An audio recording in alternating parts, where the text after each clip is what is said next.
regular meeting of the Temple City City Council, June 16th, 2020 to order.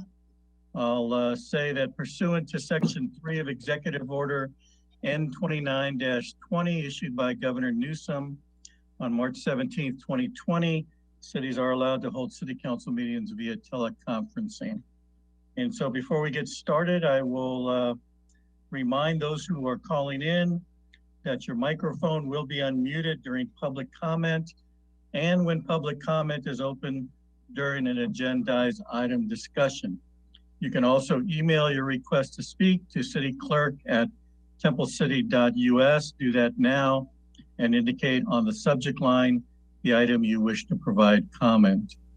So I will ask Madam City Clerk for a roll call, please. Yes, Mayor. Councilmember Mann? Here. Councilmember Sternquist? Here. Councilmember Vizcarra? Here. Here. Mayor Pro Tem Yu?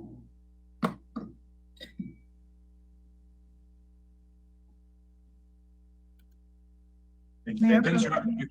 You're muted.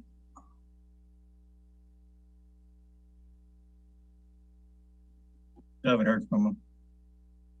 Vince, you're on mute. Can you hear me? That and a bunch of other stuff. Okay, I will say that he is here. I can see him, his thumbs up, and we're ready to go. Go ahead. Mayor Chavez? Yes, here. Okay, thank you. Everyone's here. So now we will go on to item 3, our invocation. I thought I'd do a little bit different tonight.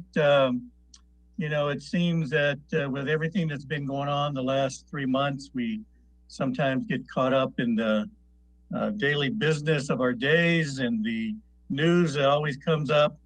And so we forget sometimes to think about ourselves and our community. So as a reminder, I just want to spend another minute or so kind of reflecting and praying for things that for ourselves in a way and for our community. So I would like to first say by praying for our families, for strength and understanding between spouses, children, parents, aunts and uncles, cousins, siblings. You know, we need that strength within our families, certainly during these times. And of course, for our neighbors, we pray that our different cultures in our city will be able to understand and care for one another as we always have. For our schools, teachers and principals, our volunteers, we pray that our schools will continue to be a safe and positive community for our students.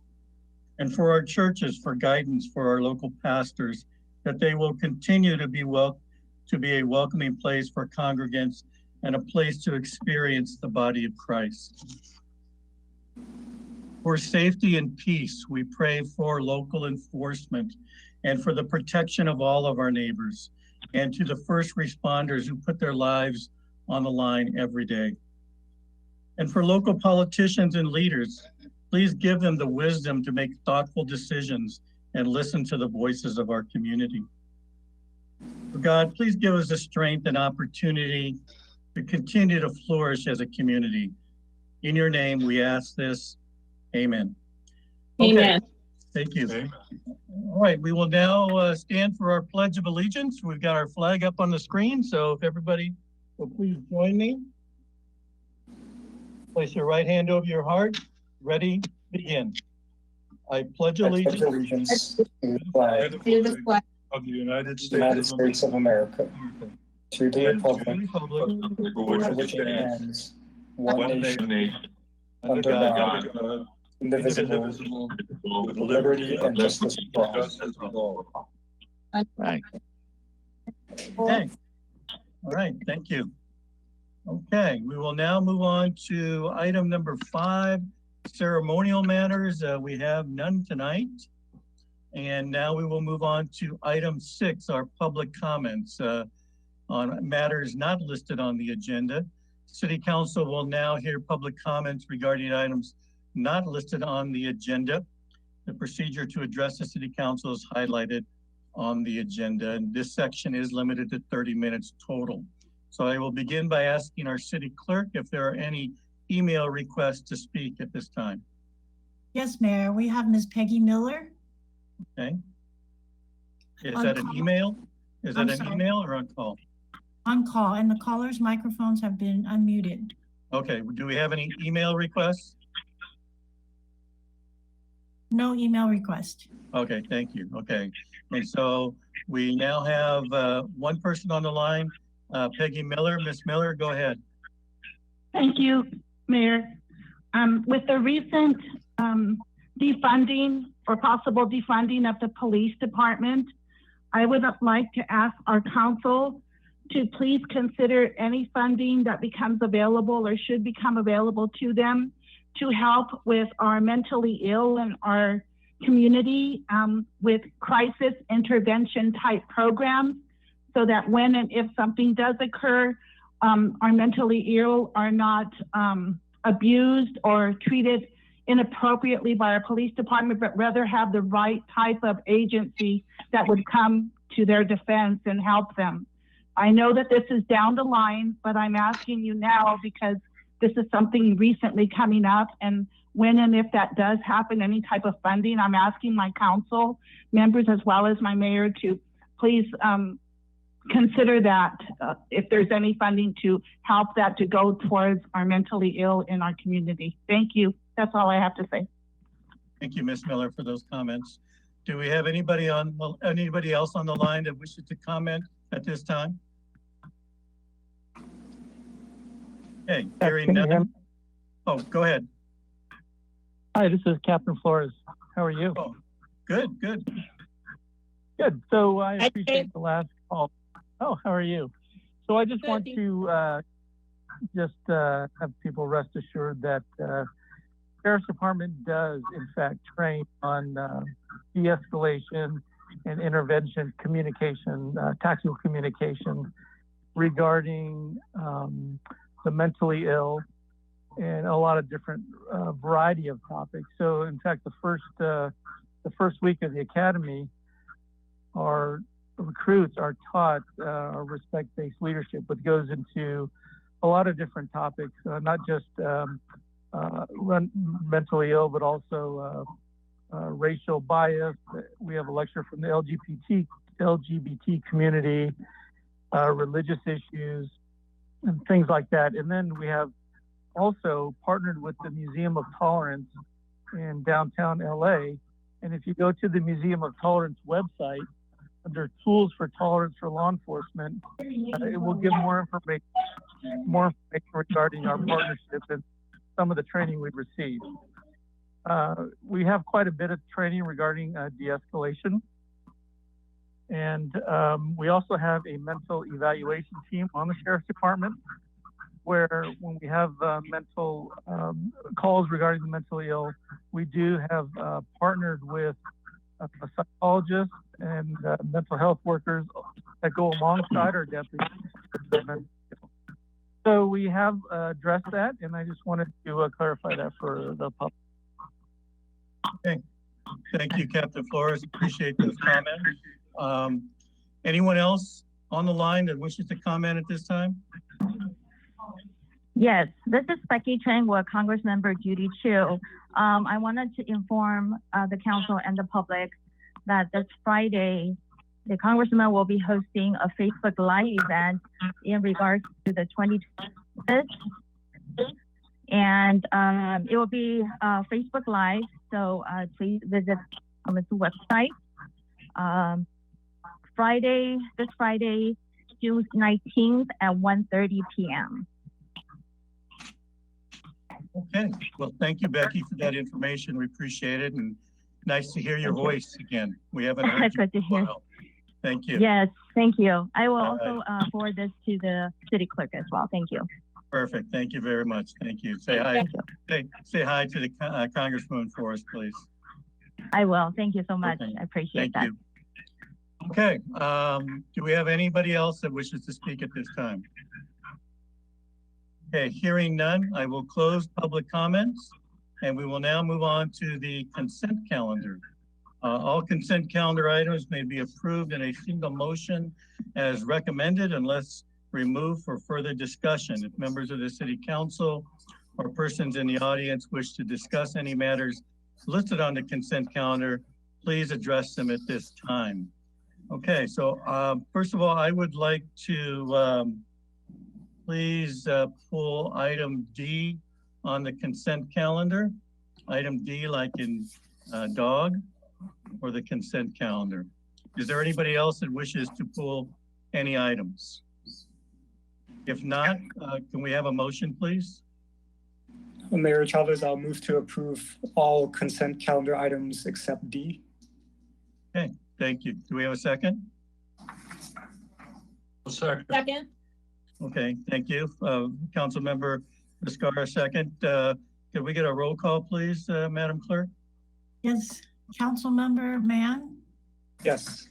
Councilmember Sternquist, Yes. Councilmember Vizcarra, Yes.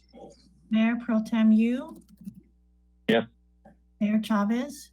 Yes. Okay, thank you.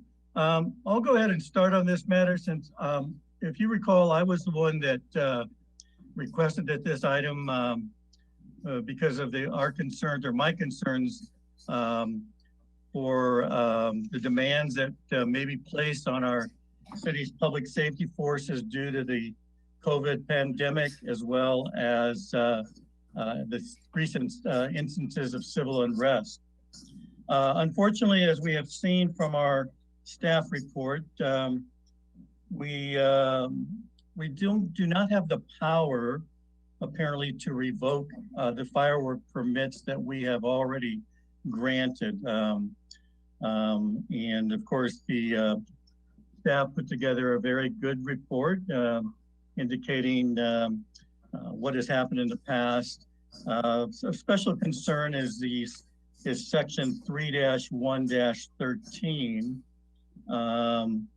which basically says that, let me pull it up here, that any permit granted by the city council may be subject to such reasonable conditions and restrictions as may be imposed by the city council, and such conditions and restrictions shall be complied with by the permittee.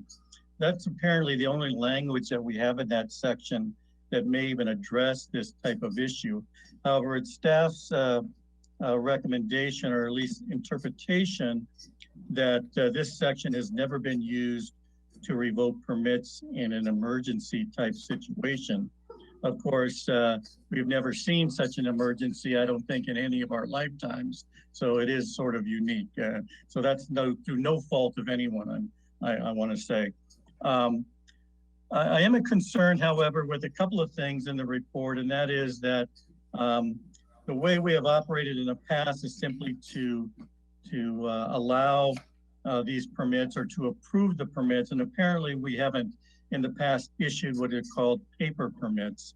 And there is a recommendation by the staff that we begin doing this in the future, which will allow us to perhaps add any additional conditions that may cover such an event as this, or any other events that we think might be important.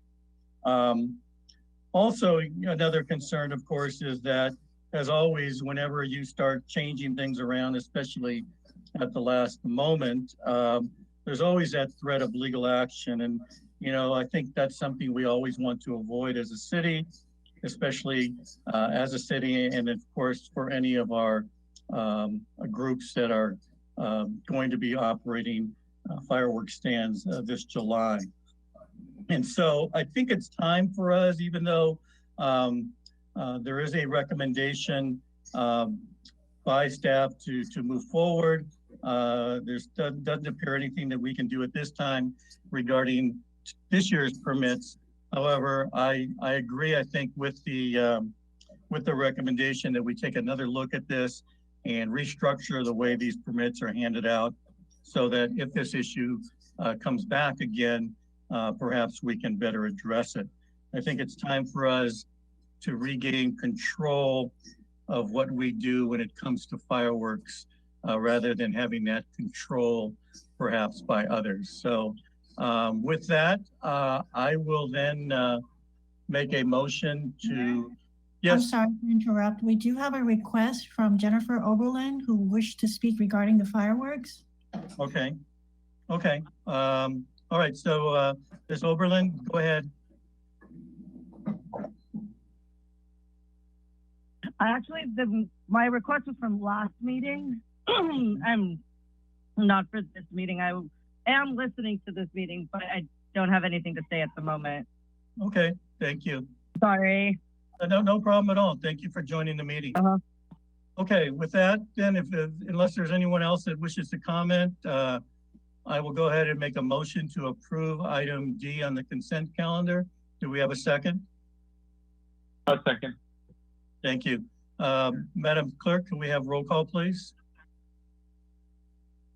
Yes, Mayor. Councilmember Mann, Yes. Councilmember Sternquist, Yes. Councilmember Viscara, Yes. Mayor Pro Tem Yu, Yes. Mayor Chavez.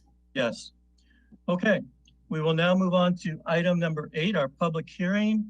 Our first item is for the adoption of amended traffic thresholds of significance for reviewing projects in compliance with the California Environmental Quality Act.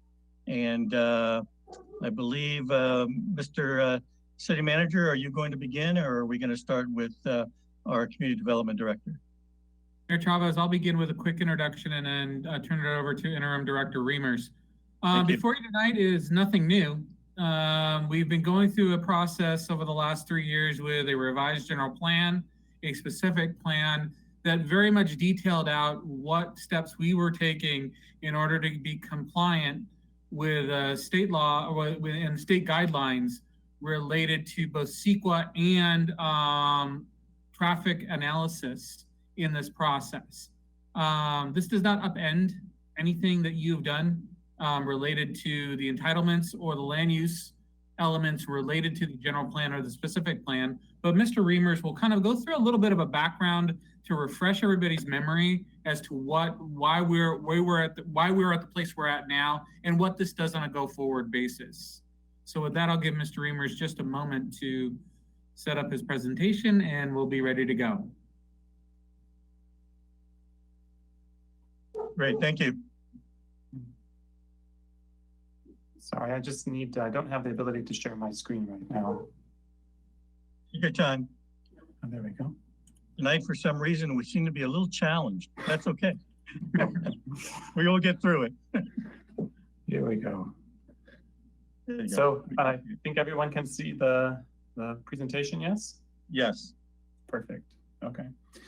So yes, good evening, Mayor and members of the City Council. Before you tonight is an item about vehicle miles traveled and traffic thresholds of significance. So this can get a bit wonky, but I'll try to walk you through it. And if you have questions, just let me know.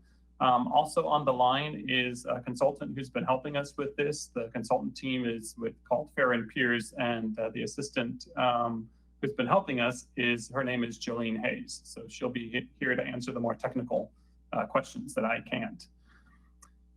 Just as a means to let you know where this is coming from, as part of our general plan, we adopted some policies and goals that talked about air quality. And that air quality goal here is being enhanced by this rule change, and that this rule change will make sure that we're improving air quality and that we're looking at that. It also, the general plan supports us looking at a good mix and balance of land uses. And so this rule change will support that goal.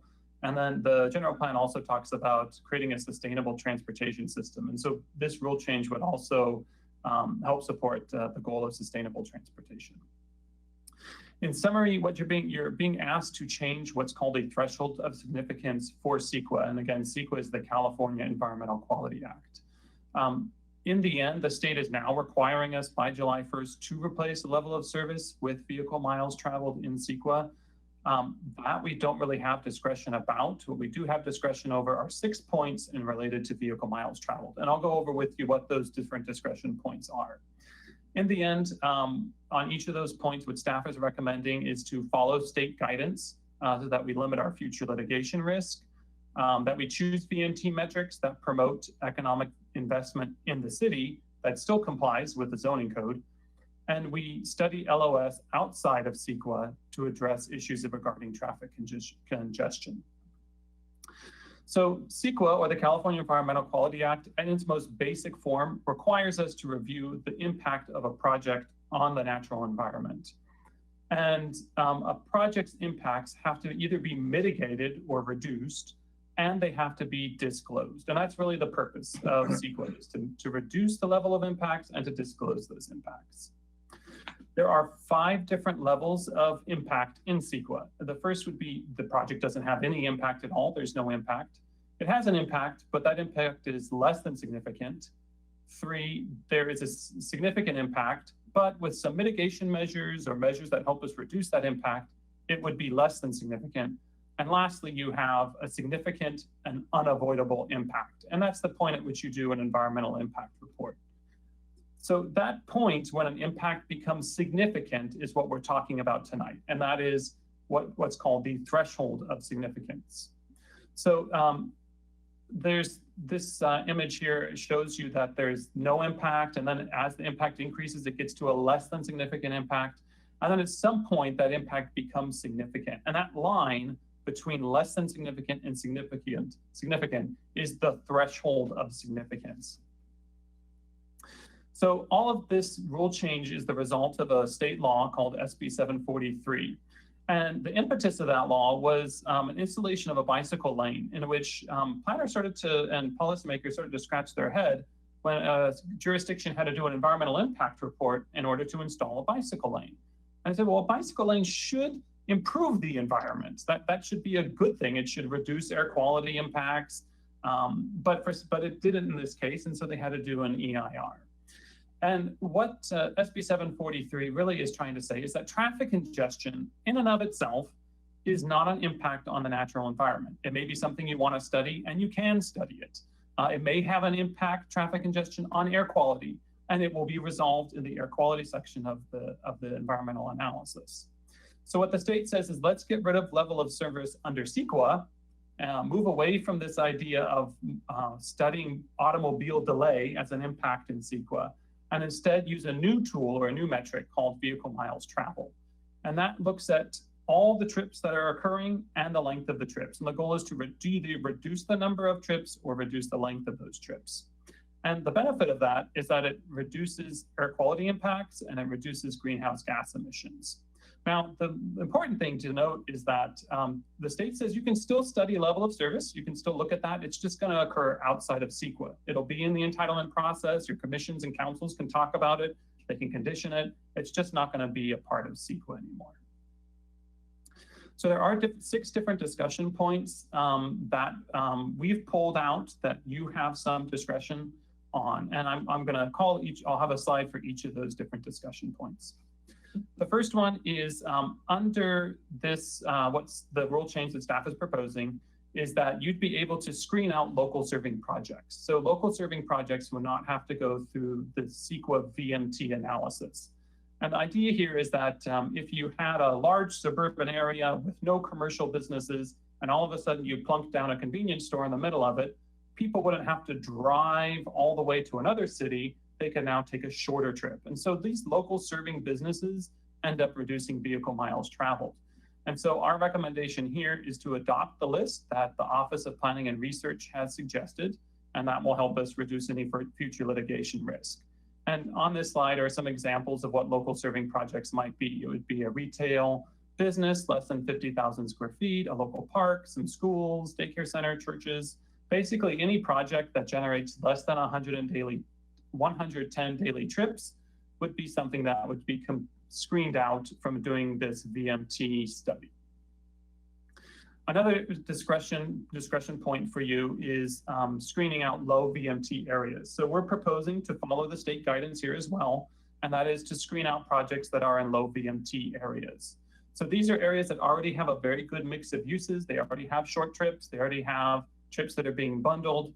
And so that's where you want to put additional growth. You want because it will just further reduce the length of trips and the number of trips. So staff is recommending to be consistent with the Office of Planning and Research as well there. Another discretion point you have is screening out projects in transit priority areas. Again, we're recommending to follow the state's Office of Planning and Research to help reduce your litigation risk.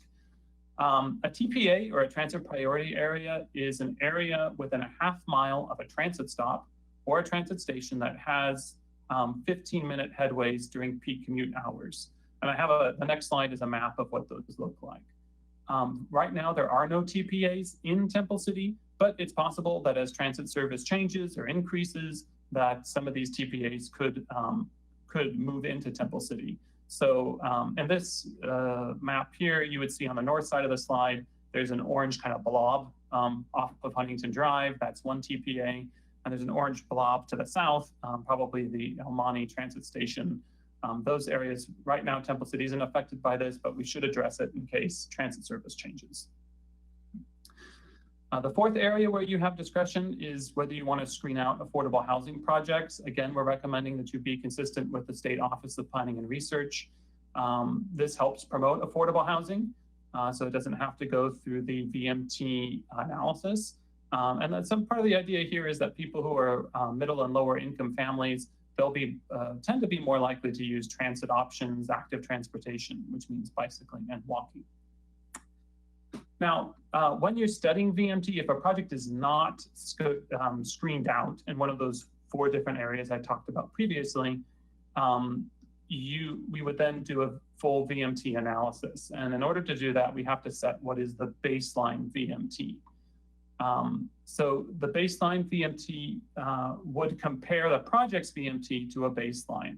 And in this case, what we're recommending is adopting the San Gabriel Valley Council of Governments average VMT. We feel that it made a lot of sense, practically speaking, that the SCAG region takes into account areas out in San Bernardino and Riverside, which are very, very low density, and then it includes also downtown Los Angeles. So using the SCAG region really isn't a good number that really reflects Temple City. But the COG number and the sub-area of the COG were almost identical in this case. So we felt that choosing the COG number would be the best situation for Temple City. And then lastly, when does the VMT become significant? Again, we're recommending that we be consistent with the Office of Planning and Research. And that is that when a land use plan, like a specific plan or a general plan, or a land use project, which is a development project, when it generates VMT that's more than 15% below the baseline VMT, then that would be a significant impact. And then for transportation projects, like a street widening project, that would require a VMT analysis if the project resulted in a net increase in VMT. So what does this mean for Temple City? This VMT rule change, it coincides exactly with what we proposed in the general plan and what this council adopted 2 years ago. It coincides with the Crossroads specific plan and the vision of that specific plan, and will help projects that are compatible with the general plan and the Crossroads specific plan to be screened out. And then projects that are inconsistent with the general plan or inconsistent with the Crossroads specific plan, those will require additional analysis. The city is still proposing that we still look at auto congestion, that we still have a level of service, but we just look at that outside of CEQA, and that is already included in the staff recommendation. The Planning Commission did hear this item back on May 26th, and the Planning Commission recommended that the City Council approves staff recommendation. So with that, staff is recommending that you adopt the attached resolution, finding that the action is exempt from CEQA and adopting the proposed thresholds of significance. So I and Jolene are available if the council has any questions. Okay, thank you very much. Okay, why don't we go around the table? I'm going to start this time with Mayor Pro Tem Yu. Do you have any questions for staff at this time? Just a clarification question for Mr. Riemann. So the time with, LOS level service no longer, analysis no longer part of the CEQA analysis, but am I correct if you understand that then it's up to you or the planning staff to decide when you apply the analysis, but that's not necessarily on every project, right? That's correct. So we'll be using the same thresholds and studies that you set as a council 2 or 3 years ago, 2017. We'll be just taking those out of CEQA and we'll just be moving them to the entitlement process. So we'll be just using what you've already adopted. All right, thanks. Okay. Is that it, Mayor Pro Tem? Thank you. Councilmember Viscara, any questions for staff at this time? No questions. Thank you. Councilmember Sternquist? No questions, thank you. Thank you. Councilmember Mann? Yes, one or two questions here. Thank you, Mayor Chavez. Can maybe just a point of clarification, since our general plan and Crossroads specific plan is essentially, I guess, exempt or is already covered by the guidelines, where exactly would this project specific VMT analysis happen? Like where in the city would this be triggered? Because we're mostly predominantly R1 and R2. So can you give us maybe an example of a location? Sure. And maybe Jolene, if you want to step in here too, and I get something wrong, just correct me. On slide 20, we have a map of different areas that are low VMT and different areas that are higher VMT areas. If we had a project that was not screened out, such as a large multifamily project that was in a red area here, that project would require VMT analysis. Is that right, Jolene?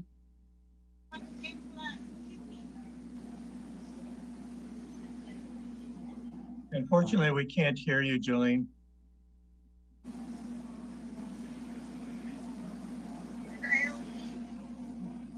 No, still can't hear you.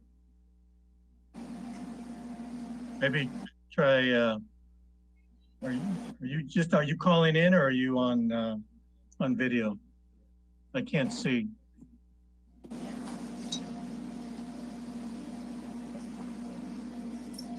Okay, you have to unmute, Jolene, you have to unmute. There you go. There we go. Right. I thought I did not have control. My apologies. No problem. Go ahead. We can hear you now. Okay, I'm sorry. Can problem. you ask me that question one more time now? I lost my train of thought. Sure. Yeah, my question was, since Temple City, we're predominantly R1, R2, and most of our key commercial areas are covered by the Crossroads specific plan, where in the city could there be potentially a project that would trigger this type of analysis? The red areas for most certainly would create some kind of a VMT analysis. That doesn't mean that the project would necessarily result in an impact. It means that we would have to go through the analysis to see if there was an impact, and if so, the level or degree of that impact and what the mitigation would be that would make that impact less than significant. And what's so special about the area shaded in red? Those are what we consider less efficient zones. So this is based on traffic analysis zones, and those are areas we've taken it out of the regional SCAG, the regional transportation plan model. That model has underlying census data associated with each one of those little blocks that you see on this map. Those are called traffic analysis zones. And within those zones, some of them are really efficient for a number of things. Either they're walkable, they have a mix of uses, they have more high density uses, which encourage shorter trips to occur. And those shorter trips mean less miles of travel per person that's living or working in those areas. Okay. All right, thank you. I do have one more question. Does you know how for some of our commercial projects that we've looked at in the past, where a business that comes in has to demonstrate that they have enough parking spaces for the particular use, does VMT have any impact on how that's calculated in the future, or is that sort of not related at all? I think that I'll start, Jolene, and if there's something you want to add, go ahead. Sure. The reason why we look at parking has more to do with the conditional use permit findings that say that a project cannot have an adverse effect on the neighboring properties. So it's not from a CEQA perspective that we're looking at it. We're looking at it more to make the conditional use permit findings. Okay. All right, and just my final question is, is there a standardized method for calculating VMT in the future, or is that still being developed? There is a standardized way. At this point, it's travel demand models that are the best tool for estimating what the VMT is of a project. So we're planning to use the SCAG regional model for all of LA County that does not have individual models. For like San Bernardino County, Riverside County, they have their own models, but we'll be using the overall SCAG regional model to estimate that. And it does change slightly year to year because of the growth in employment and population. Okay, thank you. That's all the questions I have. Thank you very much. Director Reimers, would it be fair to say that, I mean, based on what I'm hearing so far, that this VMT is not really going to affect how we do business here in the city at this time, given what we've already done and rules that we have adopted and set in place? Yes, that's correct. Almost every project that we've had in the last 5 years has been exempt from CEQA, and so it would be exempt from most of these requirements. Okay, thank you. Okay, unless there are any further questions, I'm going to go ahead and open up our public hearing, and I will first begin by asking our city clerk if there are any public comment emails on this matter. Mayor, we do have an email from a member of the public who wished to speak. Okay. So is that person live, or are they sending in an email?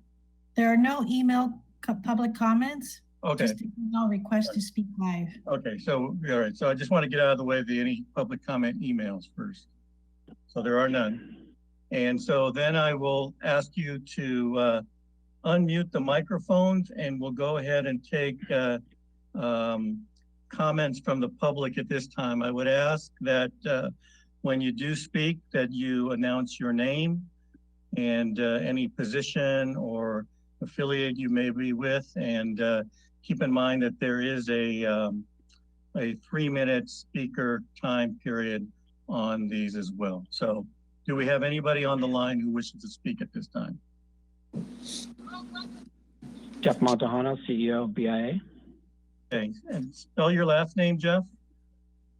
Montejano. Okay. Okay, go ahead. Thank you, Mayor and Council members. I'm the CEO of the Building Industry Association of Southern California, representing the largest home builders in the U.S. into the small builders, skilled labor, contractors, and construction trades. We represent over 1 million employees and $10 billion in revenue. None of this compares to my local experience as a citizen born and raised in Temple City. In fact, the last time I was in your city hall was in 1990 when I got to meet the mayor as being on Temple City High School alum and on the ASB Student Council. And I'm actually a former employee as Park and Rec Department where I used to work. So since that time, I pursued a path in government, and I've worked in Washington, D.C. and Sacramento, as chief of staff in the legislature and advisor for a lot of local government agencies.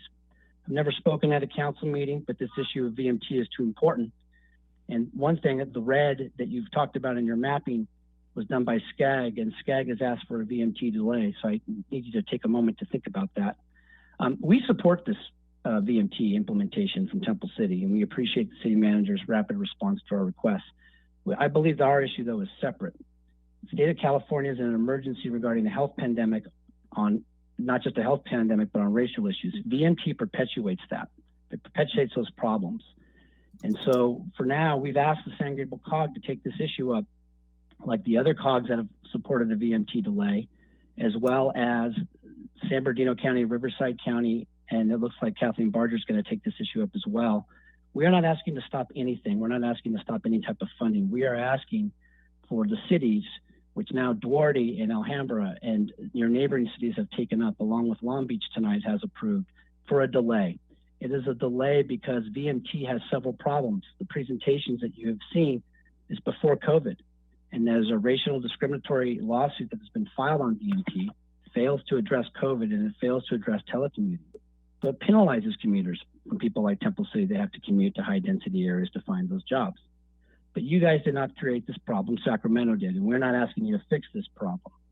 We're asking you just for a letter asking for a delay. It does not delay your implementation of VMT, but it asks Sacramento, along with 20 state legislators, bipartisan, who've asked for the delay, and SCAG, who has asked for the delay officially, along with the other COGs. But for some reason, San Gabriel Valley COG will not take this issue up, so they have directed us to every city. And since that time, we have 50,000 emails from constituents coming to all the cities and more to come on VMT. So I will conclude with this. If VMT, you know, it is an important issue. There are a lot of issues surrounding it in this post-COVID world. And if Temple City has the answer to address the issues I've outlined, then so be it. But we're asking for a delay. We don't think VMT works in this current pandemic and this climate. So we appreciate your leadership on this issue. And we're asking just for a letter, nothing more, not to stop what you are doing for the good city of Temple City. Thank you. Thank you. Okay, do we have any other speakers online? Why am I getting repeated? A little annoying. Any other speakers online, Madam Clerk? All the speakers, all the microphones for the callers are unmuted. Okay. Do we have any other people who wish to speak at this time? Just jumped on. Good evening, Mayor, Council, and staff. Adam Wood with the Building Industry Legal Defense Foundation. Just wanted to echo some of those past I'm sorry, Mr. Wood, you are with who? The Building Industry Legal Defense Foundation. Okay. Are you the one that sent us an email? You sent us an email, right? Okay. Go ahead. Yes. So it's just a quick follow-up, basically, on that email to draw your attention to the work that's being done by the group called The 200. They've recently filed an injunction to stop VMT's implementation, and after doing a great deal of research on this policy, have found significant racial impacts in how it's going to be rolled out, and that plays a major role in our consideration for why we would ask for a year to study this a little more and make sure we've worked out all the kinks before we put into a policy that has some very serious unintended consequences. Thank you. What is the status of that injunction, do you know? It's been filed and it's waiting for its first hearing. I think it's next week, is my understanding. Okay. So correct me if I'm wrong, but if the injunction is granted, whatever we decide tonight really has no legal effect. The courts will then have to sort it out, I presume.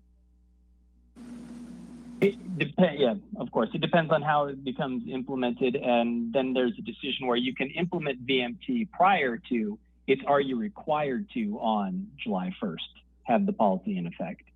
And we're saying do what you will, but don't make it the legal mandate for everyone to have it on July 1st because not everyone's ready. We haven't had a chance to finish the research on it. All right. Thank you very much. Okay, do we have any other callers online that wish to speak on this matter?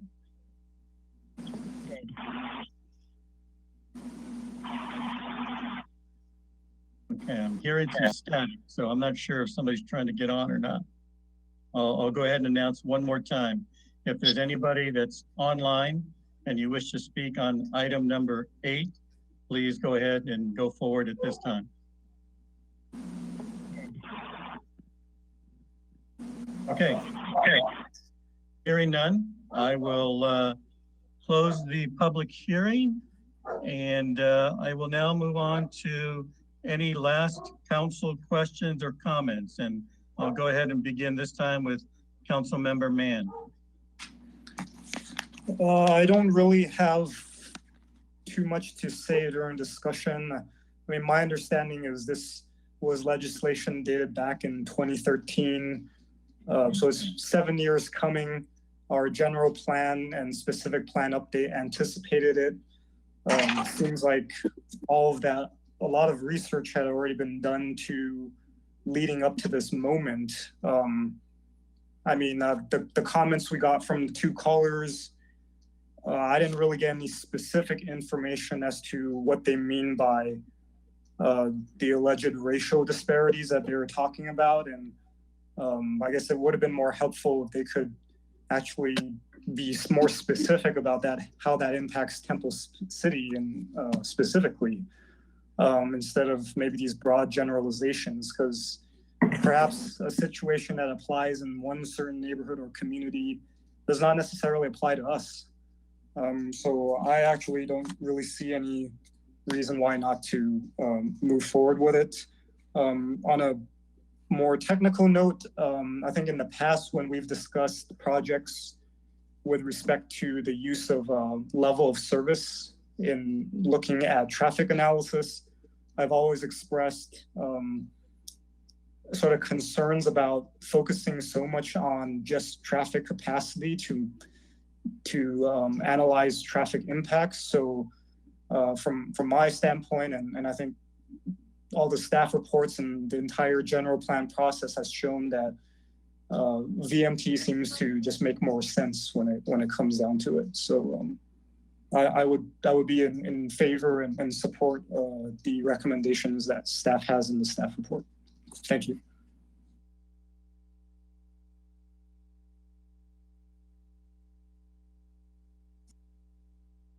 Sorry, got to unmute myself. We all fall victim to the terrible mute button at some point. All right, Council Member Sternquist, any final comments or questions? I think she had an issue and fell off, so you may have to come back to her. Mayor. All right, not a problem, not a problem. Thank you. Council Member Viscar, any final comments or questions?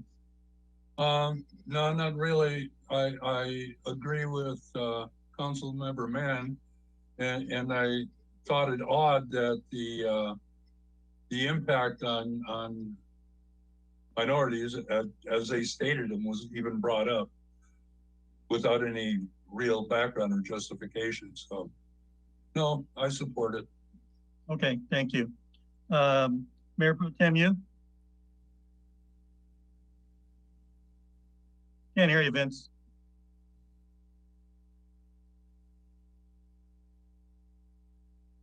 Still can't. Take your time. You got a weird button on there. I don't know what it is. It looks like a phone that's on there.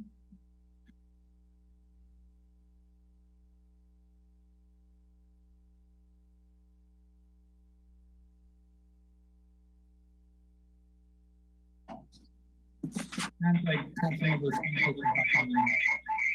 Okay, you're on, Vince. Okay, I think you can hear me now. What happened was, can you hear me now? Yes, go ahead. No, I can't hear myself. We can hear you. Can you hear me? Yes. Yes. Okay. Well, because I was actually calling in using my phone, but somehow I got dropped out. So I'm back on the internet. Anyway, I concur with what was said by Councilmember Mann and Councilmember Viscara. Personally, I think the VMT is actually a good concept. I have that applied actually in some of my own projects. And like been said by other council members, I really don't understand why this has any kind of racial impacts. I think we've been long working on this concept for quite some time, and in 2017 we adopted we actually adopted the use of this threshold, and also I appreciate the fact that staff has suggested to keep using LOS, level of service analysis, when there's a need for it. So I think it's the best of both worlds. So I would be in favor of adopting this tonight. Okay. Thank you, Mr. Thank you. Well, I would agree. You know, I think staff has done a great job of researching this, looking into the background, and some of the concerns that were raised tonight by our callers. actually aren't even on the agenda. They're not even before us at this time. The only issue we're here to decide tonight is whether we're going to adopt the state requirements and any other situations that are specific to our city. Of course, you know, whenever there's an injunction that's been filed, the lawsuits have been filed, those certainly will run its course. Whatever impact they may have is outside of our control. Just real briefly, though, there was mention, as has been said before, about racial discrimination. In fact, I think the term that the VMT may negatively affect the most vulnerable, marginalized communities, which I take it to mean probably racial groups and the poor. I believe that what we've done in our city is a little bit different in that we have done our best to screen out those types of projects from VMT. So really for us, it's kind of a moot issue, and staff is well aware of those issues. And so I don't have a problem with the supporting this as well. I also have a concern over some recent perhaps calls that were made to our residents, maybe even threatening and whatever. But, you know, those set aside, you know, we're looking at the issues here and what's best for Temple City. And I think staff has certainly outlined those for us as well. I know Cynthia, Councilmember Sternquist is back. Did you have anything else that you wanted to say? Can you hear me, Tom? Yes, we can hear you. Just that the San Gabriel Valley COG's position is most of our work, as our council knows, is done through committees on the COG.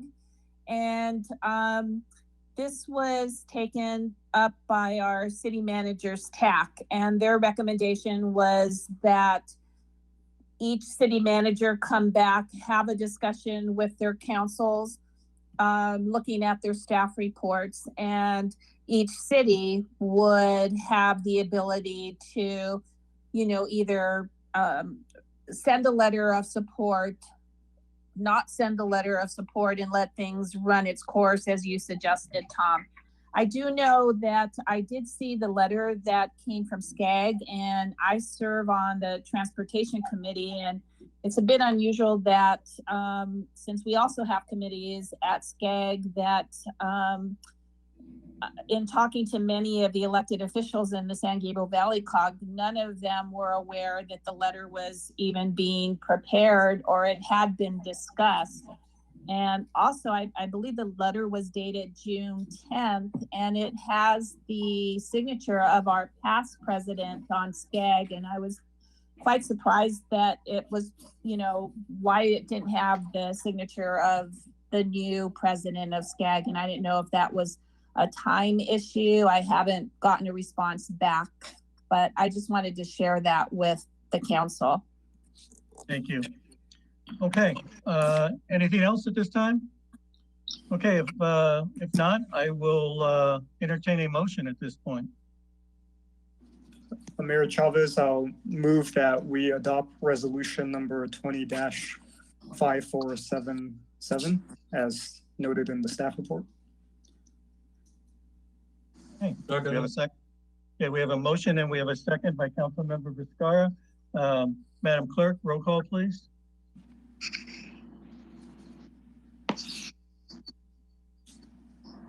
Councilmember Mann? Yes. Councilmember Sternquist? Yes. Councilmember Vizcarra? Yes. Mayor Pro Tem Yu? You're muted, Vince.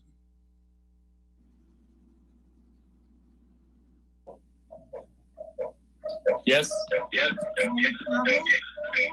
Yes. Okay, thank you. All right, we will now move on to item 9, unfinished business. We've got our our budget study session follow-up, okay? City Manager Cook. Thank you, Mayor Chavez, members of the council. At your last budget study session, we laid out the challenges and the and where we're at in terms of providing the level of service to the community that they've been expecting. One of the things that was brought up was some of the projects that the council has talked about in the past and what's going to be considered in this budget. As I presented in the last meeting, this year's budget is a back to basics kind of budget in terms of a very few additional new projects, but a lot of continuation of roadway projects. And in particular, obviously, as all of you know, with Primrose Park, because of the grant opportunity that we received, we will not have at this point have to be expending any general fund resources to complete that project. So I'm sorry, we will have to have additionally, we will have to have the budget adoption session on June 29th instead of June 23rd. I apologize for that. We had a little delay on some publishing, so just to be on the safer side, we're going to do it on the 29th. But we're here to get any further direction or inquiry or from you, and that's it. Okay. Do we have anything from our Administrative Services Director on this matter? No, Mayor, that is okay. Everything Mr. Cook said. Thank you. Thank you. Okay, so we'll begin with council questions. Any questions? Why don't we start with Council Member Mann? Thank you, Mayor Chavez. I don't have any questions. Thank you. Council Member Sternquist? No questions. Thank you. Thank you. Council Member Vizcarra? No, I think we beat that one pretty well. All right, thank you. Mayor Pro Tem Hughes? You have to unmute, Vince. No questions. Okay. Councilmember Sternquist, I just want to say that you are like sideways. Your camera flipped. Because if I keep going like this, we'll all get dizzy. Okay, you're making us dizzy now. No problem. Okay. Technology-wise. There you go. Okay. I don't have any questions at this time either. I will then go ahead and open up public comment. I will first ask our city clerk if there are any public comment emails that have been sent in. Thank you, Mayor. There are no email public comment requests. Thank you. And go ahead and unmute the microphones, and I will ask if there.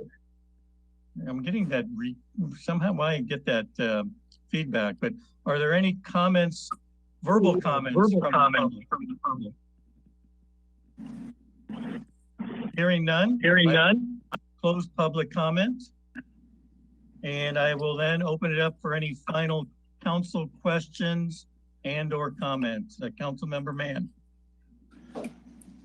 Thank you, Mayor Chavez. I just want to say I appreciate everyone for putting this together. I think it's a good quick snapshot of kind of like the budget without the numbers, so to speak, what we're doing and what needs to be delayed because of the unprecedented circumstances of dealing with COVID-19.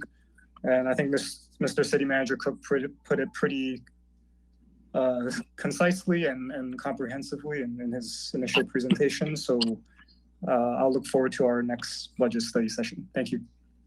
Okay, thank you. Council Member Sternquist? Nothing, thank you. Thank you. Council Member Vizcarra? Nothing, thank you. Thank you. Mayor Pro Tem Yu? Thank you, Mr. Mayor, no further comment. Okay, thank you. No, I echo Council Member Mann. Want to thank staff for putting this together. It's a good list. It's a reminder of a lot of the things in the past that we have looked at, a lot of the things that we're doing, and a lot of things that are still on the horizon.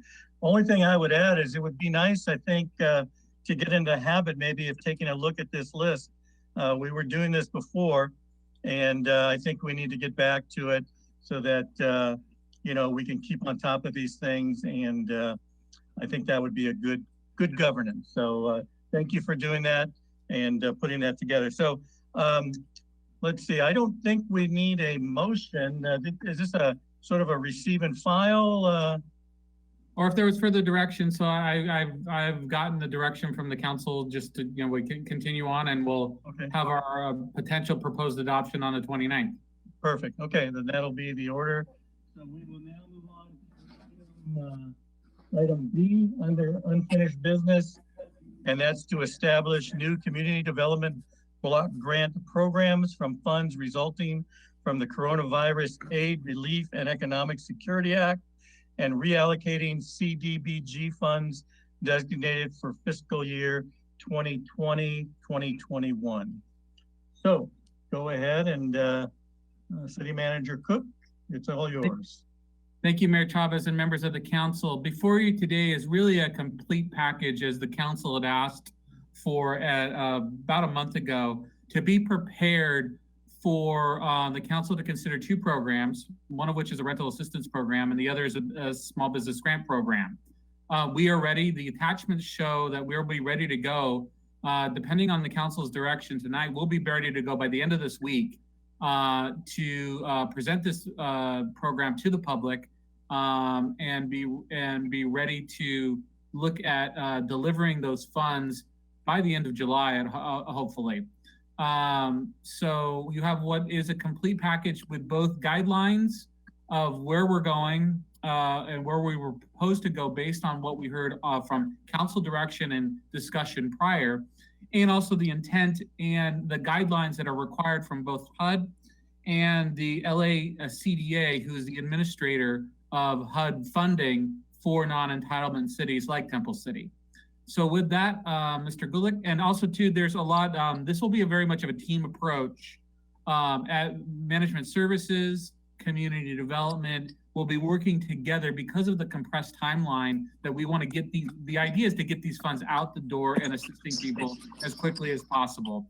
So we'll be working as a team internally, several different team members. Mr. Reimers has been kind of taking the lead as coalescing us as the team leader. But we will be doing it. Every staff person has some different responsibilities to help move this project forward as efficiently and successfully as we can. So with that, Mr. Gulick will go over the presentation and we'll wait for your direction and hopefully authorization. Thank you. Good evening, Mayor, members of the council. A little brief background or recap of what's been going on. President Trump signed into the CARES Act, resulting in new CDBG funds, and we were notified $123,206.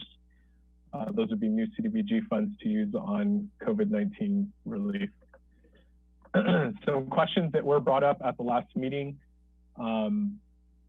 We'll go over that at the beginning of the presentation here. So would a consultant be needed on the new programs?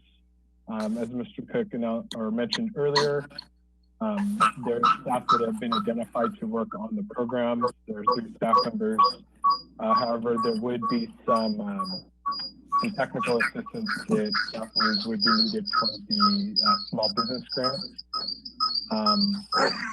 Are other cities using a consultant for these types of programs? The city of Arcadia and city of Claremont, they are using their existing CDBG consultant for technical assistance on their programs. Temple City population receiving unemployment benefits. The latest figures are for April 2020 that were issued by the Employment Development Department. Estimates that there's 22.5% of the total labor force in Temple City as unemployed. That's compared to 20.3% for LA County and 15.5% for state of California. The amount needed for the youth scholarship program. So the Parks and Recreation Director has reevaluated the budget for next fiscal year.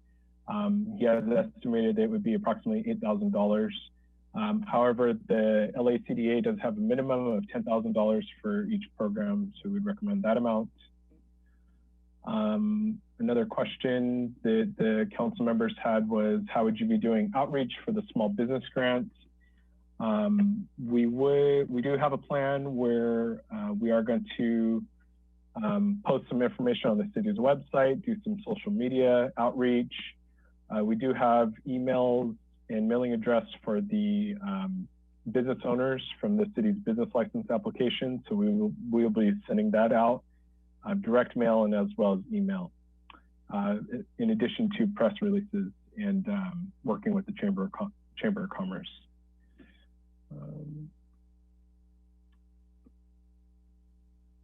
Eligibility for small business programs. So we did confirm that there are two kind of categories that we can use that are required by HUD. So small or micro enterprise assistance, which is basically 5 or fewer employees, including the business owner, would be eligible. Instead of doing 2 separate programs though, we'd recommend just combining the 2 together. So whether they have a low or moderate income household, and employees retained or hired. And then another question that was brought up was, can a self-employed individual apply for the program? That's certainly up to the council if we want to allow that. A self-employed individual could be such as a hairdresser, and they would be eligible as long as they meet the income requirements.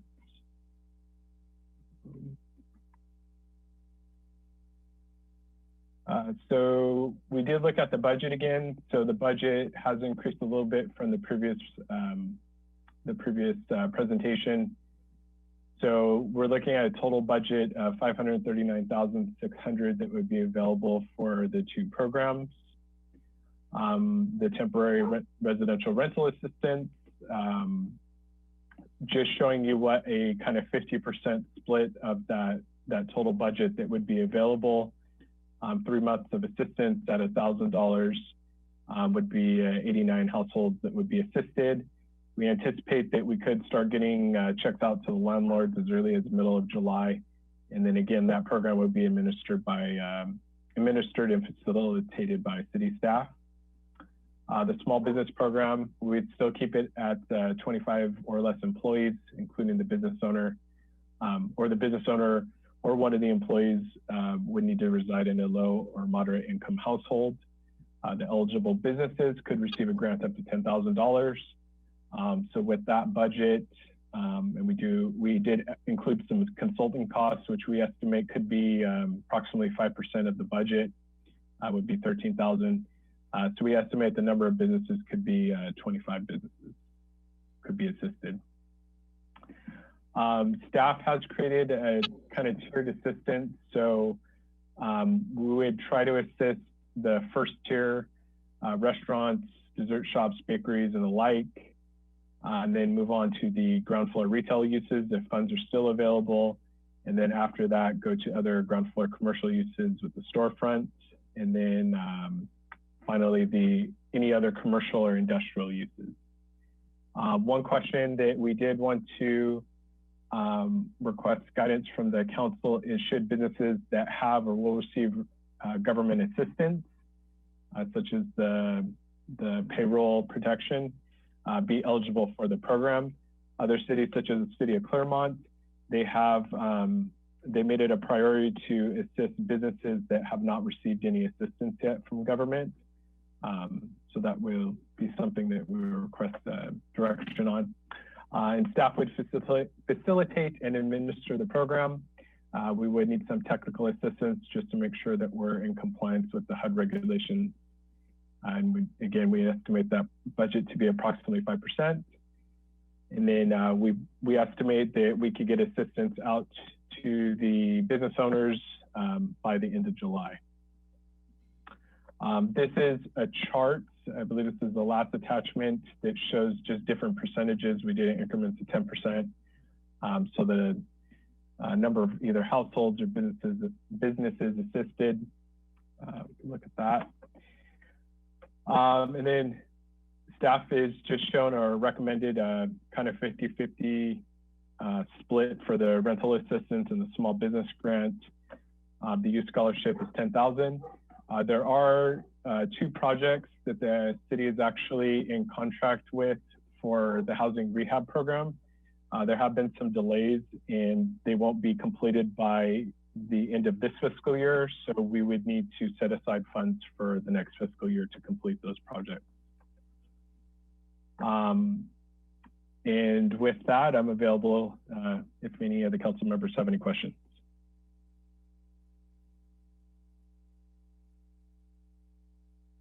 Okay, thank you very much, Adam, for that. I will go ahead and begin with Council Member Mann. Do you have any questions for staff at this time? Yes, I have a couple. Thank you, Mayor Chavez. My first question is, how does this play in with the existing eviction moratorium where people can defer their rent? Does a rent deferral disqualify them from applying for this, or is that completely separate and is not considered a rental subsidy? It's a completely separate program. So if somebody has a deferral based on that moratorium, they could still apply for this subsidy and use it. Okay, thank you. And let's see, my next question is, I guess just two areas in the rental assistance form where I know I had asked staff this question before. Like for example, there's one question under rental assistance that says it can be reimbursed for extraordinary childcare expenses, and there's another example of reasonable expenditures stemming from government-ordered emergency measures. So my question for staff was, these just sound very, I guess, generic and vague. And I was just wondering, from a screening process, like what would fall under that category, or who would make that decision that something qualifies as an extraordinary childcare expense or whatnot? So yeah, when we're developing these guidelines, there's often some room for interpretation that does occur. And we wanted to develop the program so that we had that level of flexibility to assist people who are in circumstances that we couldn't think of. So that's why the first provision that you talked about was written there. The one regarding extraordinary childcare issues was put in there because there may be people who are essential workers. Their children were normally in school at the time, but because they're essential workers and the schools were closed, they then had to put their kids in school. Well, that's a substantial cost increase for that family, and because of that, they may not be able to pay the rent. So that's what's meant by the extraordinary childcare issues. If the council wants to develop a program that has less flexibility, we can remove that first provision you were talking about. Oh, no, that's fine. I think, thanks for the response. I think my intent was just to get better clarity as to how that's determined, but I think you answered it by saying there is a level of interpretation behind what qualifies that. I agree that should be something that could be covered on a case-by-case basis. My next question is regarding the business assistance program. There is one of the eligibility requirements is that they must demonstrate a 25% loss of income. And I just want to know how would that be determined? Is the loss of income relative to March 27th when the emergency was declared, or how exactly would that be calculated? That's where we would bring in the consultant to provide us with some technical assistance to determine that, so that we're not just making that determination without the necessary expertise. We have great, smart staff who's done a great job with this program, but that's essentially why we recommended the 5% administrative costs related to bringing in some outside assistance to do that exact analysis one, to be consistent with typical HUD guidelines, or if not HUD guidelines, past precedent in terms of similar type programs, so that we are not doing something outside of the normal scope of how other programs have been administered. Okay, thank you. So in essence, there are some guidelines that are in place to determine that. We just don't know yet, but it exists. Or if they don't exist, something that's, for lack of a better term, defensible in terms of providing that assistance to that business. Okay, thank you. And I know this is probably something you're looking for council direction, but I think in the past discussion, there was mention of the small businesses potentially applying for the PPP assistance. So based on what I read, a business that applies or may potentially receive that may not necessarily be disqualified from applying to a business assistance program administered by us unless we specifically want to disqualify them. Is that correct?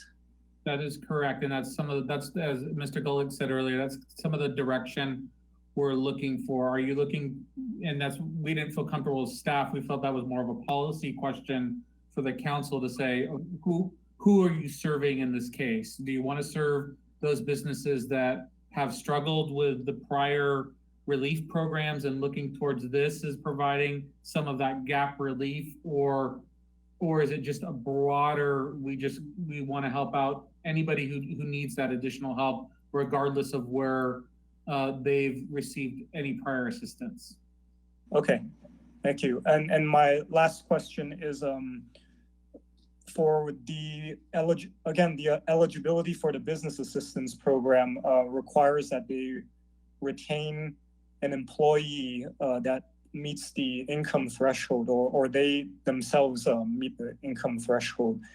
In the case of someone trying to justify retaining an employee, are there guidelines for the length of duration that they have to keep that person employed, or can they collect the assistance and then terminate the person afterwards? I'll defer to Mr. Golick or Mr. Reimers on that one. Yeah, we know from the county that they want us to do a check-in at least 4 months after the grant has been provided to make sure that there is someone still that's in a low or moderate income household. Let's say the person doesn't show up to work for a week in a row, then they can fire the person, but they would need to rehire them with someone who is also lower moderate income. So as long as the position is within that income range, that's fine. Oh, I see. Okay. Thank you. That's all the questions I have for now. Okay, thank you. Let's see, Councilmember Sternquist, any questions at this time? We still have Councilmember Sternquist with us. Okay, why don't we come back to her? Councilmember Vizcarra, any questions?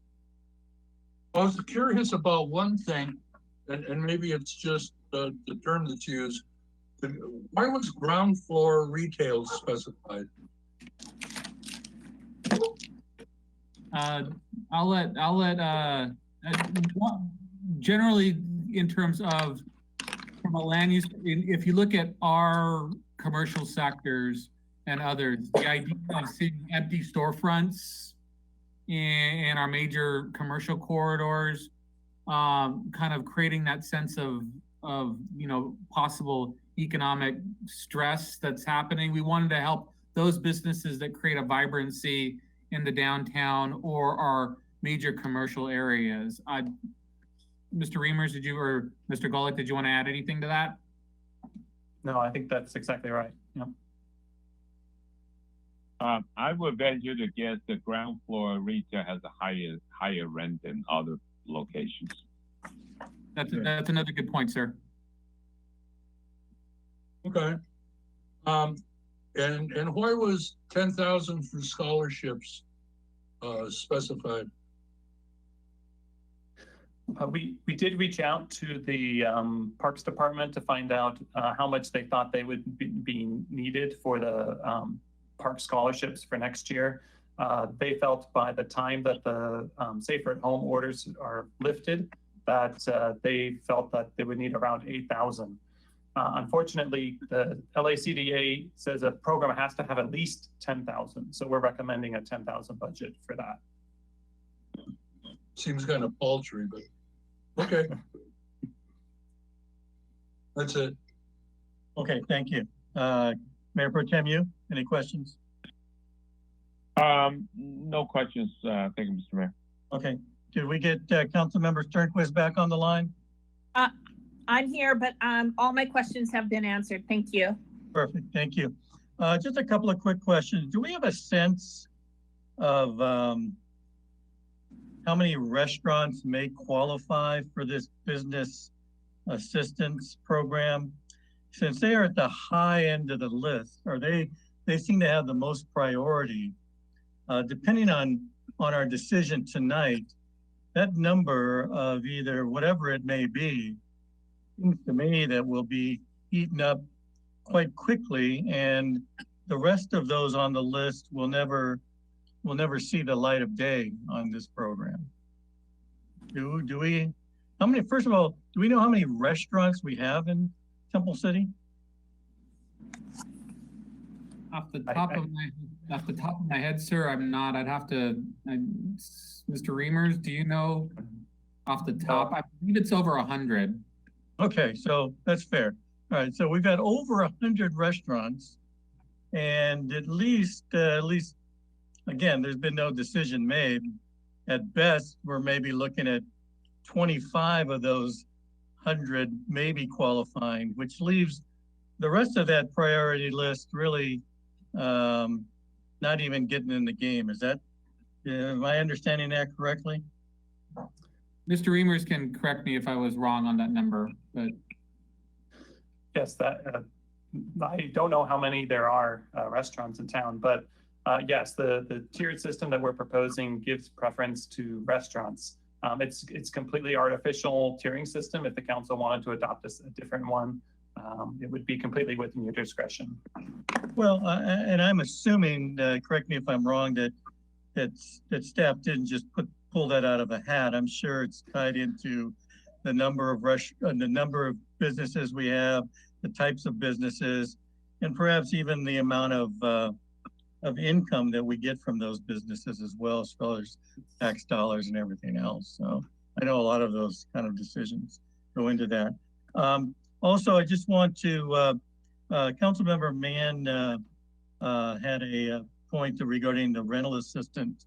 I just want to confirm that whatever rental assistance we allow, that will be paid directly to the landlord and not to the tenant. Isn't that correct? Yes, that's correct. Okay, all right. So, so obviously, whether they are got a respite from paying that rent, I'm sure the landlord would willingly take that money if offered. So, okay. And these numbers, of course, can be adjusted. You're just looking for direction tonight, obviously. Okay, so that's it for me. I will now open up our public comment, and I will ask our city clerk if there are any public comment emails sent in. Mayor, there are no public comment emails. Okay, and if you will unmute the microphones at this time, I will ask that any of those who are listening, if any of you have would like to voice your opinion on this matter, now would be the time to do so. The callers' microphones have been unmuted. Thank you. Are there any callers that would wish to be heard at this time?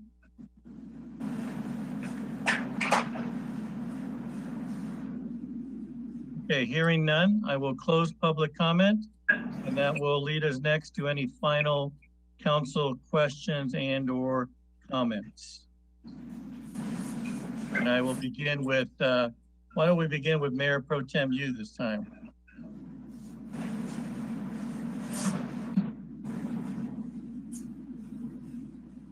Can't hear you, Vince.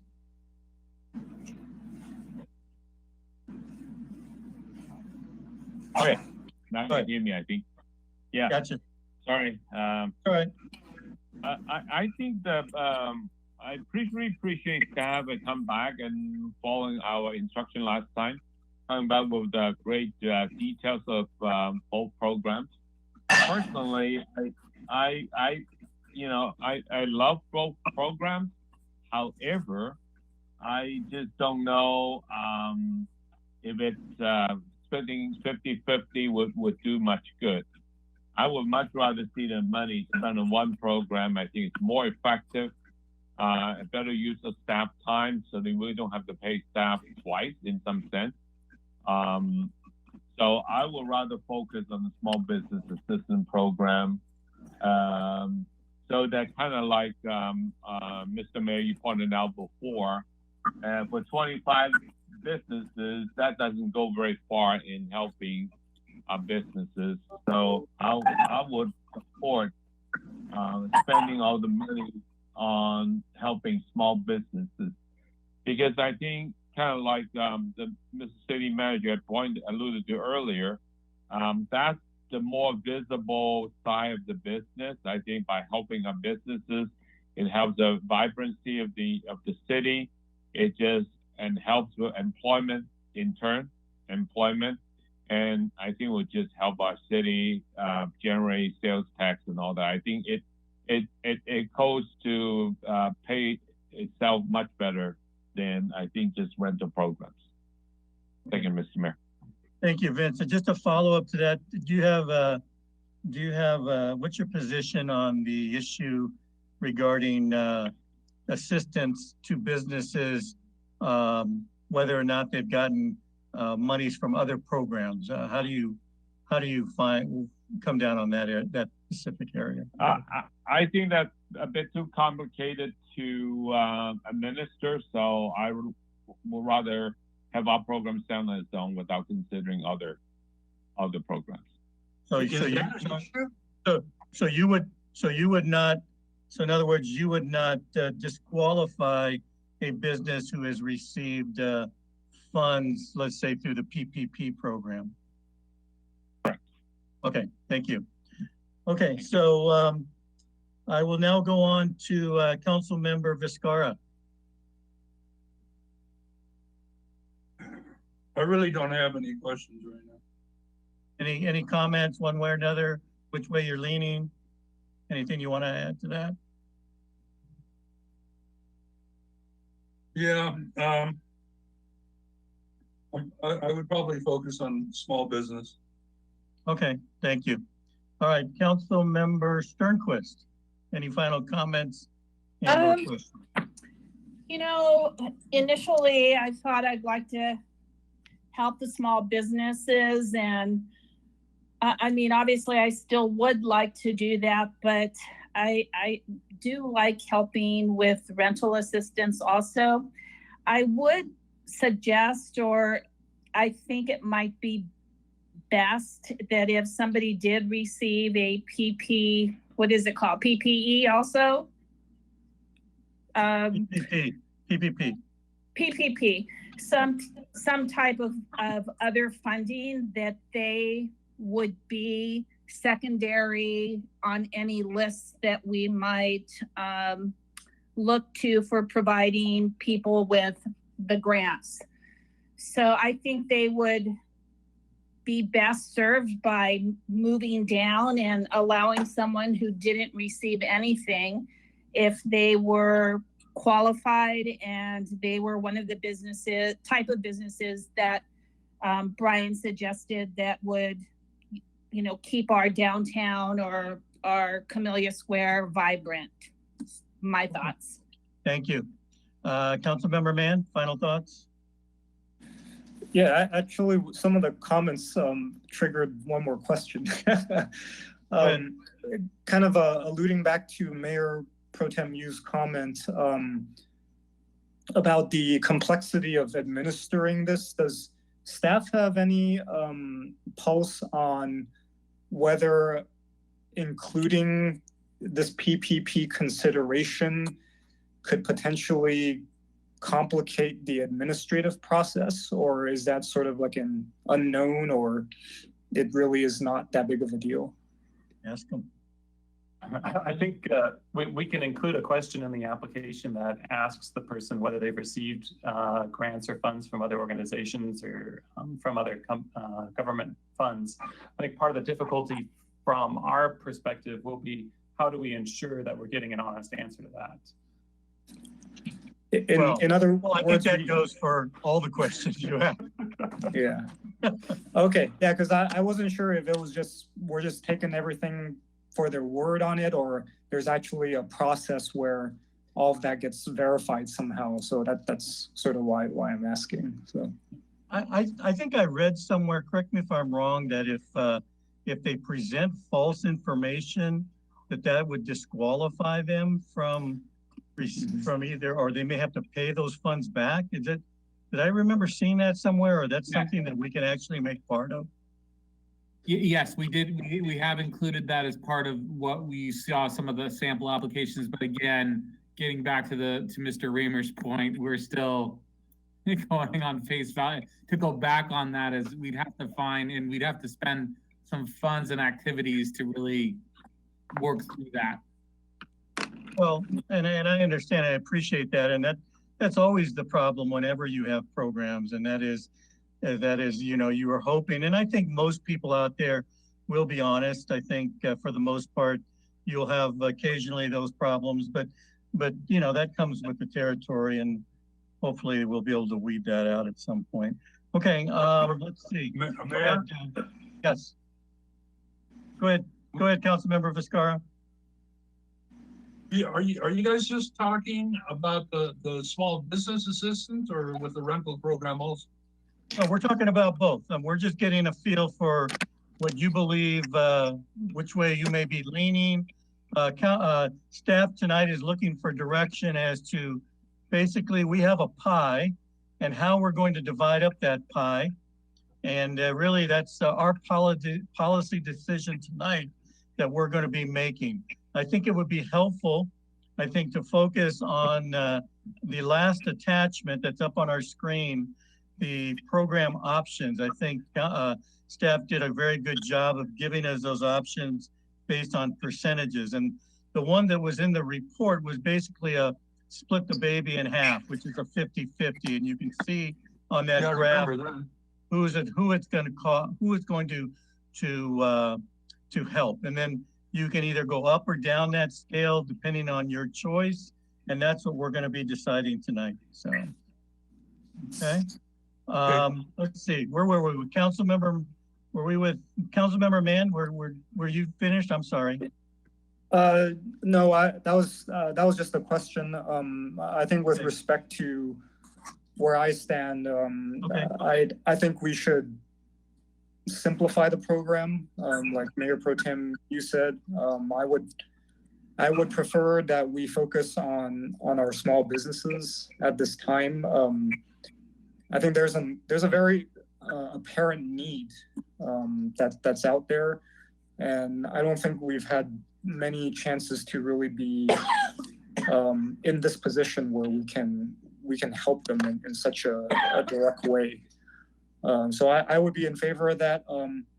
If it really isn't that complex and of a process, I do agree with Councilmember Sternquist that we should at least ask that question regarding the PPP and perhaps prioritize those who have not been able to receive any assistance whatsoever. Okay, thank you. Yeah, you know, it's a difficult decision, obviously, you know, and of course, who we're going to offer these funds to. And I think a good argument could be made on both sides.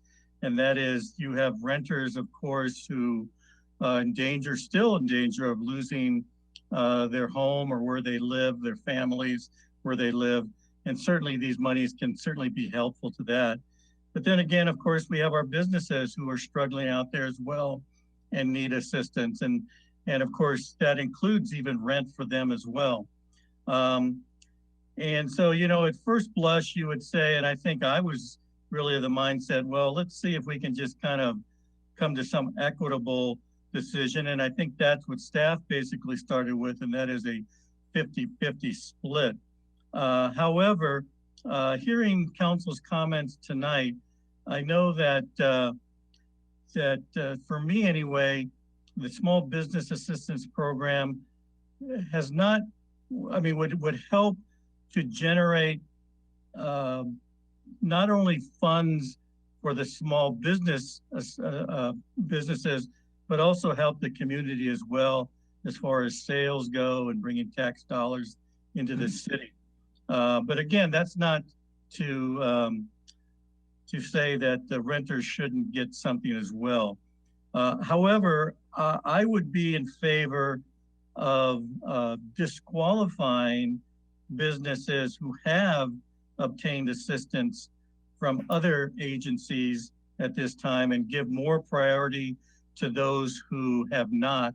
I think that would serve more businesses and spread those monies out a little bit more than maybe what I would seem to be kind of a double dip for some of these businesses if they were to have received funds from other sources and then also get these, especially when the funds are limited as they are here. We haven't really talked percentages. You know, maybe that's something that we need to discuss. It seems to me that at least the consensus so far is to perhaps favor the small business assistance program more than the rental assistance program. And again, if anybody wants to correct me, please do so. But now, if that's the decision, that's the direction we're moving, then the next decision we need to make is how are we going to split up this pie? Is it going to, you know, what are the percentages I think that you know, we're looking at? And I think looking at that final attachment will allow us to look at the real numbers and what we can do. You know, for me, the thing about the small business assistance program is that because of the relatively larger amount of each grant, which is basically $10,000, it really doesn't go up significantly as far as the numbers. It looks to me like every 10% is about another 5 businesses. Okay, if you start from a 50% at 25, 60% is 30, 70% is 35. So it looks like every 10% of the program is going to get another 5. Whereas with the renter assistance program, every 10% that we go down looks like it's almost 20 renters that will not be able to obtain any assistance. So it does affect, I think, that program, at least from a percentage standpoint, a little bit more. So, Mr. Mayor? Yes. Just before we go too far forward, could I ask you to please ask for public comment? I already did. Oh, okay. Apologize. It's okay. You were probably snoring at that time or something, maybe. I don't know. Oh, thank you. Yes, we did go. We did. Thank you for reminding me. And sometimes I do forget, but yes, we did. I asked the clerk if there were any public comment emails. She said no. And then we opened up the mics and nobody, I didn't hear anybody. Just wanted to be sure because I know we're getting into details. Apologize for that. Yes. No, I would never do that. Thank you. Okay, so sorry. That was my bad as well. I'm sorry. Okay. You guys aren't listening. Are you listening to us or no? We're on top of it, sir. Okay. Just want to make sure. Okay. We're all challenged by this new technology. Believe me, that's not an issue. Okay. Well, with that in mind, does anybody, why don't we start with, we'll go back to Mayor Pro Tem. You were the one that I think was basically in favor of the small business assistance program. What would you like to see as far as dividing up this piece of the pie? For me, Mr. Mayor, we're allocating 100% to small businesses. My point is that it's more cost effective to administer one program than 2, because the money is really not that much. It's only $500,000. So I'd rather focus on just the small businesses. So I am suggesting 100% to small businesses. Okay, thank you. Keep in mind, correct me if I'm wrong, any staff member, but it's my understanding that that the renter's assistant program will be handled completely by in-staff city staff, not any outside consultants. Am I correct with that? Yes, Yeah. that's correct. Okay, so it's not going to necessarily cost additional funds. We're going to be using, that's more of an in-house type of situation for the renters program. But from a workload standpoint, yes, we will be kind of doing dual work. In terms of simplicity, it does help for us to have one program over another, but we're ready to do both. But well, let me ask you this: those three individuals that you in your staff report indicated would be working on this program if we go ahead and start it. Is this going to take them away from other things they could be doing, or are we going to be, in a sense, filling their day? This is some additional work that's being done for some staff members. Mr. Gullick already administers the program, but we are actually having to put some additional resources to make the program work. Okay, so again, I'll ask the question again. Will those staff members be taken away from other work that they would ordinarily be doing if this were not there? Generally, yes, in some ways. Spoken like a true lawyer. Okay, if you were a lawyer. Okay, all right. I don't want to take your deposition, but we'll move on from that. Okay, so let's go to Councilmember Vizcarra.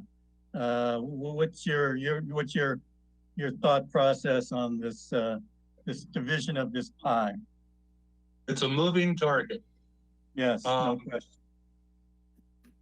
We're talking about 100 restaurants and businesses, and thinking about it, I would think the majority would not be ones that would be advantaging themselves of this. I don't know, but I let's say 50% would, something like that. So that's one consideration. The other one is, I'm thinking that there has to be a fallback for renters, and even if it's only 25% of the pot, I think that would be, I think it would work. I have quite a bit of experience with renters, and I'm having it right now, in fact, and I'm finding it that not that many people are taking advantage of the fact that they can pay the rent at a later time. They're trying not to get into that position because they're well aware that we'll come back to visit them later. So I think that's probably where I'm at, 75% and 25% of the pot. Okay. Oh, and the other thing I was going to ask you, Tom, you were concerned about that there might be a source coming to a business, and I guess you're saying that business we should not be providing any funding to. But say that again. I'm sorry. Say that again. You indicated you had a concern that perhaps a business is getting funding from another source. Right. Okay. Okay. Sorry. Yeah. Yeah. And I wonder, is there a built-in way to track that, to know that, if that ever happened? Well, I think as staff indicated, that would probably be one of the questions if we wanted to put that on the questionnaire when they apply. How we verify that or whatever, I guess, remains to be seen. That probably, I'm sure that's not reinventing the wheel as far as this program is concerned. Whatever consultants we have, I'm sure have a way of looking that up, perhaps. I don't know. But I just expressed my concern that I just felt that if a business had already obtained some government assistance, that our minimal dollars may be better used to provide the monies to those who have not already received those monies. and perhaps, as I said, spread it out a little bit more. You know, there's no question that there are limited funds out there, and to me, the more money we can get to the more people is really to me the goal anyway. My Okay. experience in the past was that with the feds, the right hand does not always know what the left hand is doing. Well, I would not disagree with that statement at all, but it remains to be seen. Thank you. Okay, let's see, where are we? Councilmember Sternquist, I believe. Thank you, Mayor.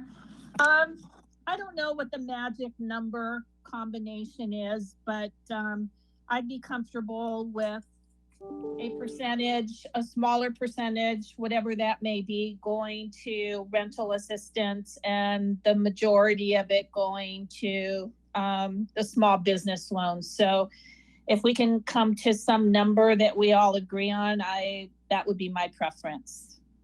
Okay, thank you. Let's see, Councilmember Mann. I think I'll just maybe reiterate my previous position. I think focusing on one program is just more efficient and effective. I know there could be a concern that perhaps not all businesses would qualify, and it's hard to really determine that until we actually make this available and the process kind of goes on its own. We're kind of like guessing at this point. I mean, if there's a chance that perhaps all the money going towards the businesses is not used up, I'd have no qualms about the remainder going to a rental assistance. But I think for now, I believe the starting point should focus entirely on the small business program. Okay, thank you. Well, I appreciate those comments. I think I don't totally agree with the fact that handling two programs is necessarily going to be that much more difficult than one program. And in fact, to me, in looking at the two programs, the business program is the most difficult one to administer, whereas the rental program looks like it's a piece of cake to me. In fact, it's so easy that we don't even anticipate using a consultant to run that program, and we can just do it in-house.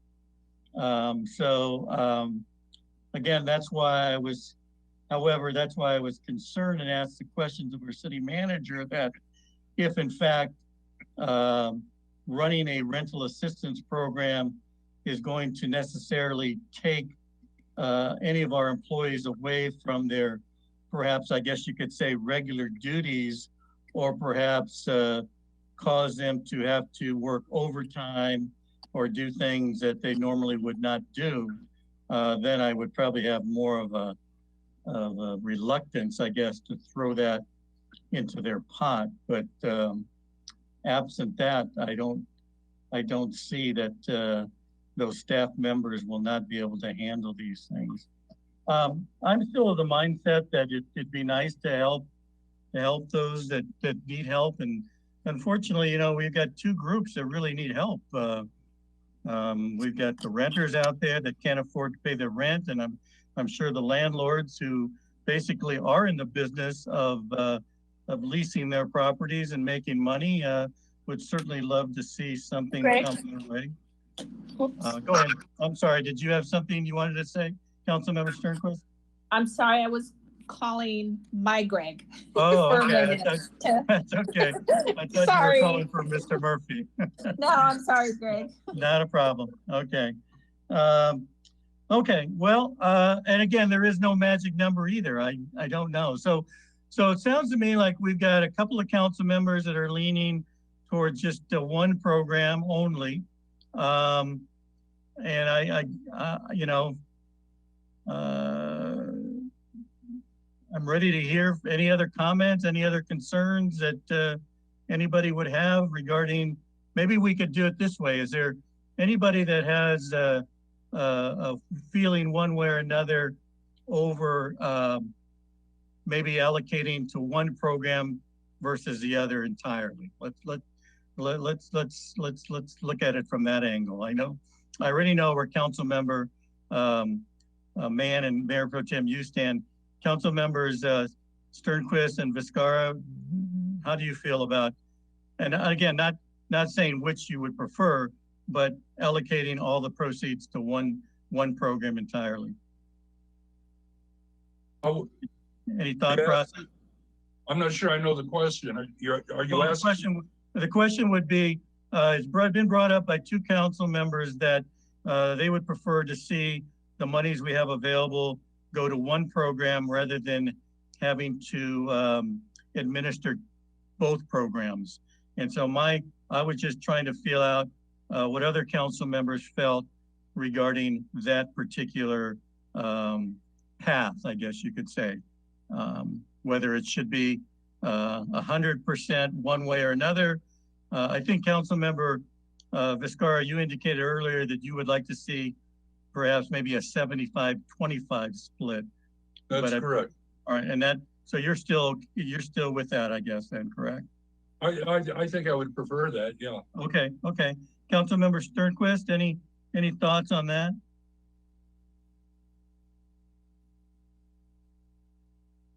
I think we lost her. We lost her to Greg. Here I am. I'm sorry. There you are. I kind of like 60-40 better.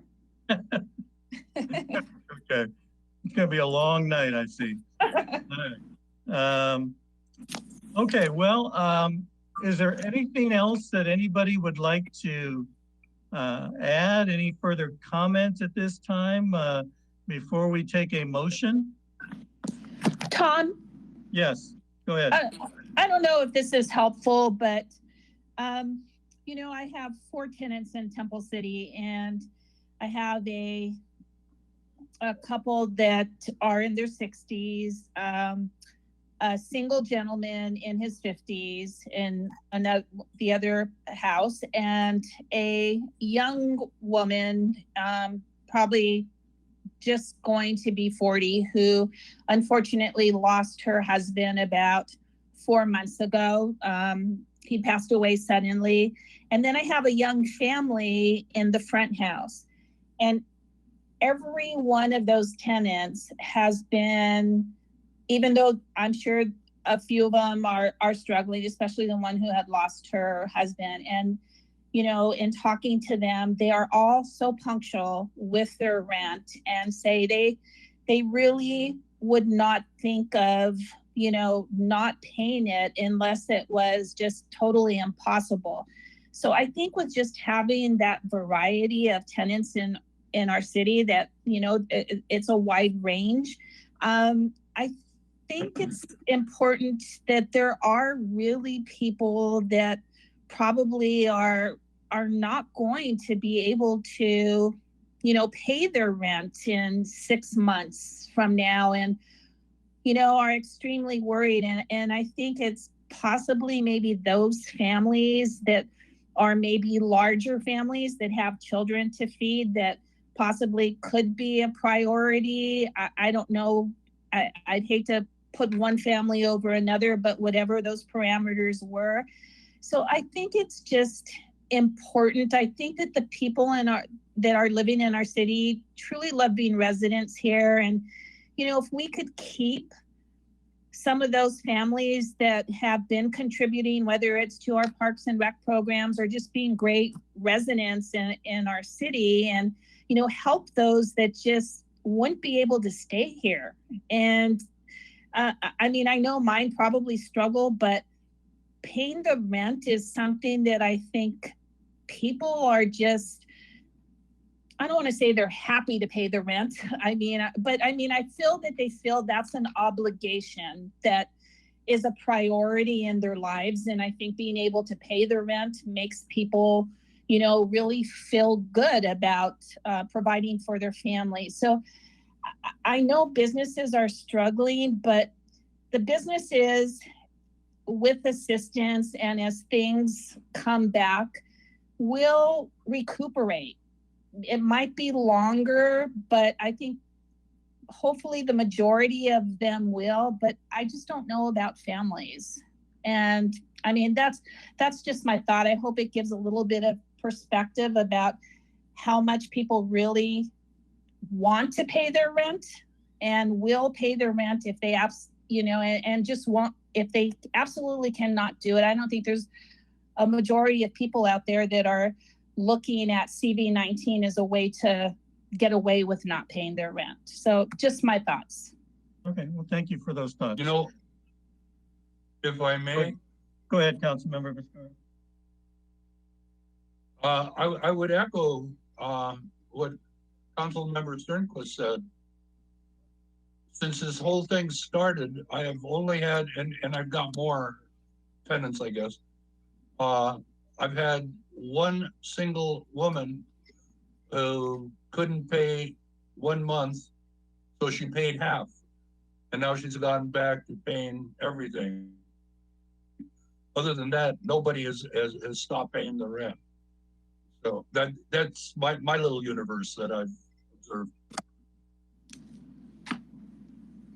Okay, thank you. People out there are protecting their homes. Yeah. Okay, well, all right. Well, any other further comments this time? Again, I mean, I feel that unfortunately the funds are limited. Either way we go, it's not going to affect the lives of that many people. I mean, if we were to give 100% to the businesses, that's 51 businesses. And we've heard earlier that there are at least 100 restaurants, not counting other businesses in Temple City. So it's not going to have an impact, certainly on a majority of our businesses. And nor will it have an impact if we give 100% to the renters, because that will only give 179 renters. And I'm sure we have quite a number more than that of renters in the city. So I've kind of always been in the mindset, ever since this has come to us at the beginning, that it would be nice to provide some assistance to both sides here.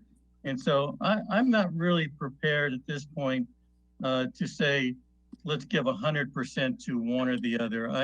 I think the argument that it would be easier to run one program rather than two, certainly that is not, I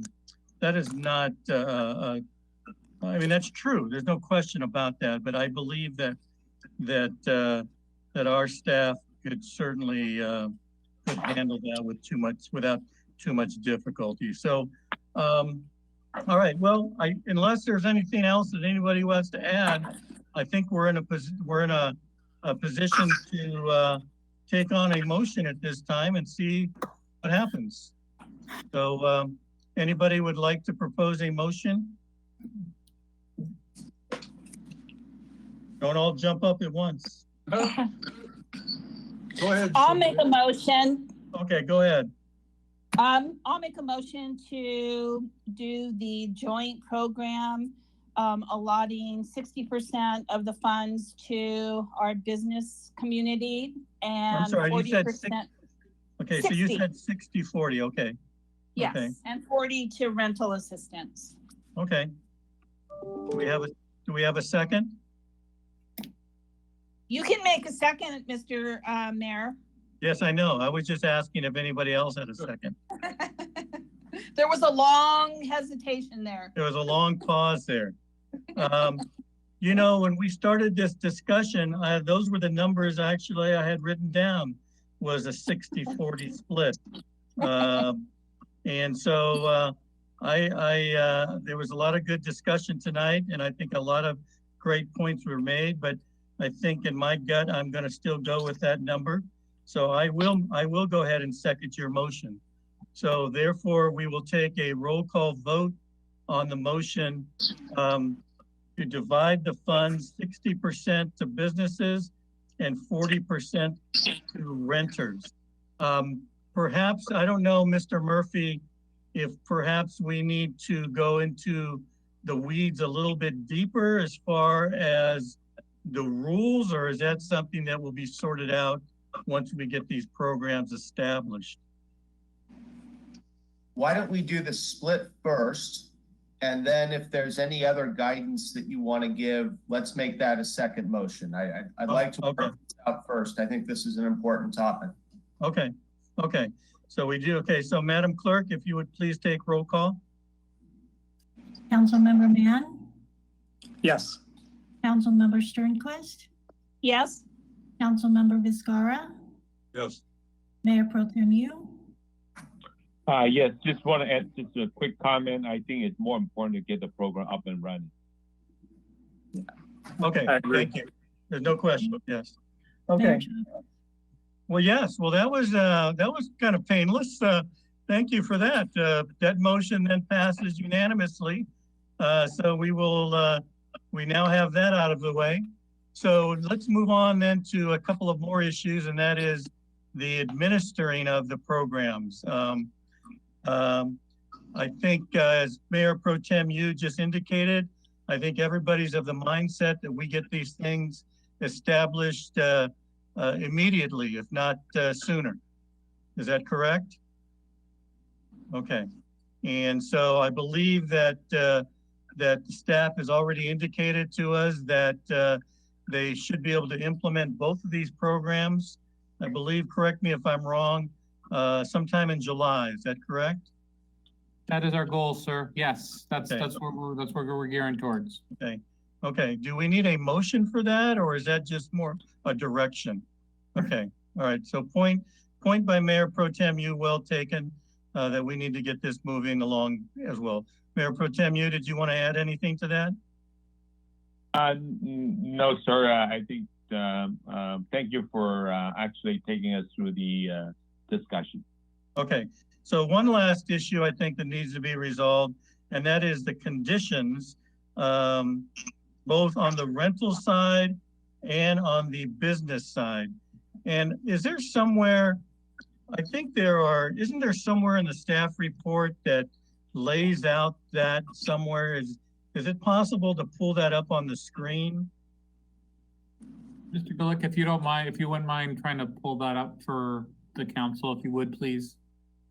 I think basically the conditions on both rental assistance and the business, and maybe if we can refresh our recollection of those, we can better discuss whether we want to change any of those things. Can you make it a little bit larger? It's a little small on the screen. Nope, not that one. Or you just tell us what page we can go through of the staff report.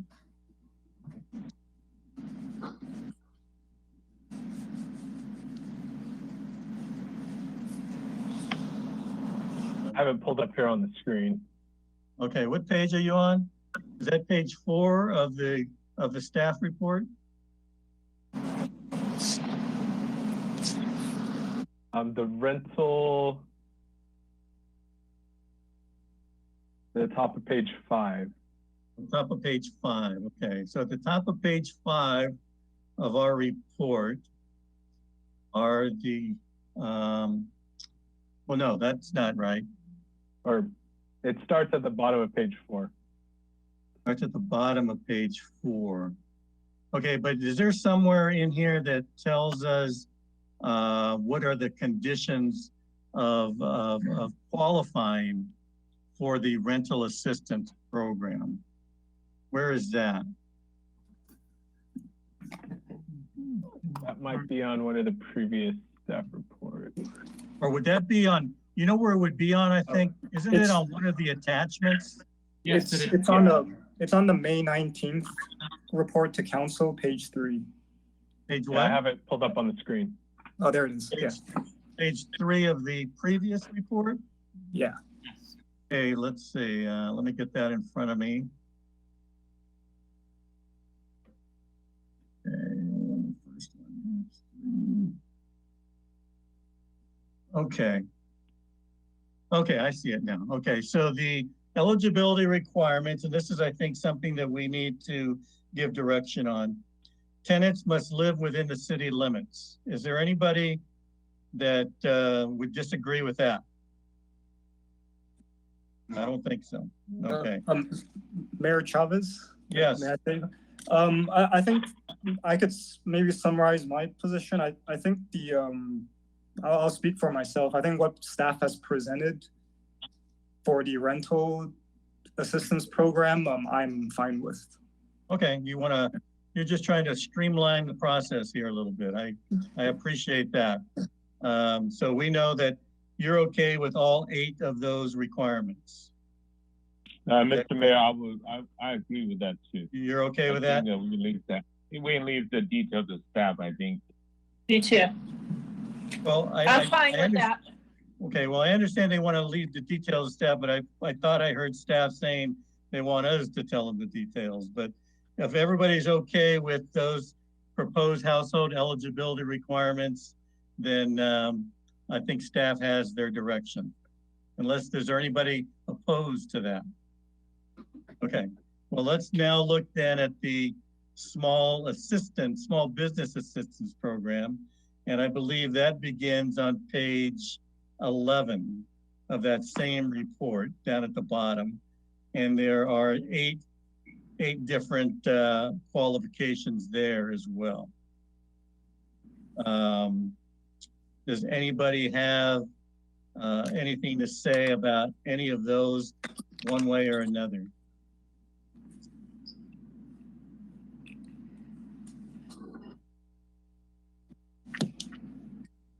Mayor Chavez? Yes, go ahead. I think going back to one of the previous questions I had asked staff, I think the issue, I don't think it's in the staff report here, but it's with respect to outside other sources of funding that businesses may receive, such as PPP. Right, that was not one of the proposed eligibility requirements. So it did come up in tonight's discussion. Yeah, so I think I think Councilmember Sternquist had mentioned it before, but I agree with the concept of giving priority to those who have not received outside assistance. Either way. Okay. All right. So you would propose to add to one of those eligibility requirements that they have not obtained other assistance previously, correct? Mayor, yes. But I think it needs to have some condition in there saying that if there was enough money available, then they could apply. Okay, all right. Well, okay. So what you're saying basically is just a kind of on top of what Councilmember Mann has said, and that is to add a requirement that priority will be given to those businesses who have not received other assistance. However, if there are funds left after we go through those applications, then we can consider businesses who have received assistance, if any. Is that? Well, I was thinking that, but should maybe, I don't know how the rest of it feels. Maybe they should be the bottom tier, those who have already received assistance. You mean after all the other businesses, after right. the barber shops and the hair salons and all those things? Well, either way, I think it accomplishes it either way, I suppose. The chances of getting to that bottom of the list, to me, are going to be slim to none. But right. That may be another issue. I don't know if anybody wants to discuss that. Is everybody okay with the priority list that the staff has been proposing to us, and that is to give priority to the restaurant type of businesses over the so-called front store, or what do they call it? Retail businesses, things like that. Ground floor retail. Okay. Is there anybody that would like to address I think that helps us recoup sales tax, where the services, I believe we don't get sales tax. Yeah. I think I said earlier that I'm sure that's one of the motivating issues, at least in the initial priority list, is to is to make it a sort of a win-win situation as we help the businesses out, but also help those businesses out that will then flow down to not only other businesses, but cities, so that we can provide those services that we need to keep providing. So it all kind of flows downhill, I guess you could say. Okay, yeah, well, Mayor Chavez, I would, if I may say, I would agree with the list that staff has, and okay, I would concur with Councilmember Sternquist. I think restaurants, as we all know, the last couple of years, or even dating back, even staff has sort of alluded to us being sort of like a food destination of some sorts. So to kind of help that, I think also helps that image and that trend if it continues going. It's one of our strengths, I think, that You that I want don't to think we focus want to on lose. food. Yeah, the restaurant. So what staff has in the report is essentially aligned with that. okay, all right, that's fair. Okay, anybody else wish to be heard on that issue? Okay, all right, so are there any other open issues out there that anybody would like to address regarding the eligibility requirements, or any other issues regarding the administration of these programs? Hearing no one, do we need a motion now, or is that, do we just have, it seems to me we've been given direction to staff. Mr. Murphy? If the city like to proceed? is happy with the direction, I don't see a need for a motion. Okay, yeah, I kind of concur with that. Mr. City Manager, are you okay with the direction you've heard tonight? I've heard the direction, and that's what we will implement. Okay, so I'm assuming that this will all be put together, and then obviously we've approved it, but we will see that all together at some point before it actually hits the pavement, or how is that going to work? We're ready actually to go in the next few days. Unless I get back some, I'm curious to what you would want for us to bring back. Well, I'm not saying bring back, but there'll be something out there in writing that will reflect our discussions tonight, I'm presuming, correct? And yes. we will have that same time, I guess, it goes out to the public. The attachments that you have as part of your staff report now were to kind of give you that preview of what we would be providing the public. Okay. In terms of direction, we got the allocation split, so we know where that's laying out. I don't know what else beyond, and I'll talk to staff tomorrow. I'm not sure what else beyond the consultant that we would be getting on board. What else other things we would be doing, but we'll keep you abreast of what's happening. Okay, thank you. All right, I guess that is it for this matter. Let me ask you guys, do you guys need a break, or do you want to keep going on? It's getting late. It's 10 o'clock. We have a couple more matters to handle. Is everybody okay? I could use 5 minutes. Okay, well, why don't we take 5 minutes? I've got 10:05. We'll resume in 5 minutes, and we'll knock off the rest of this. Okay.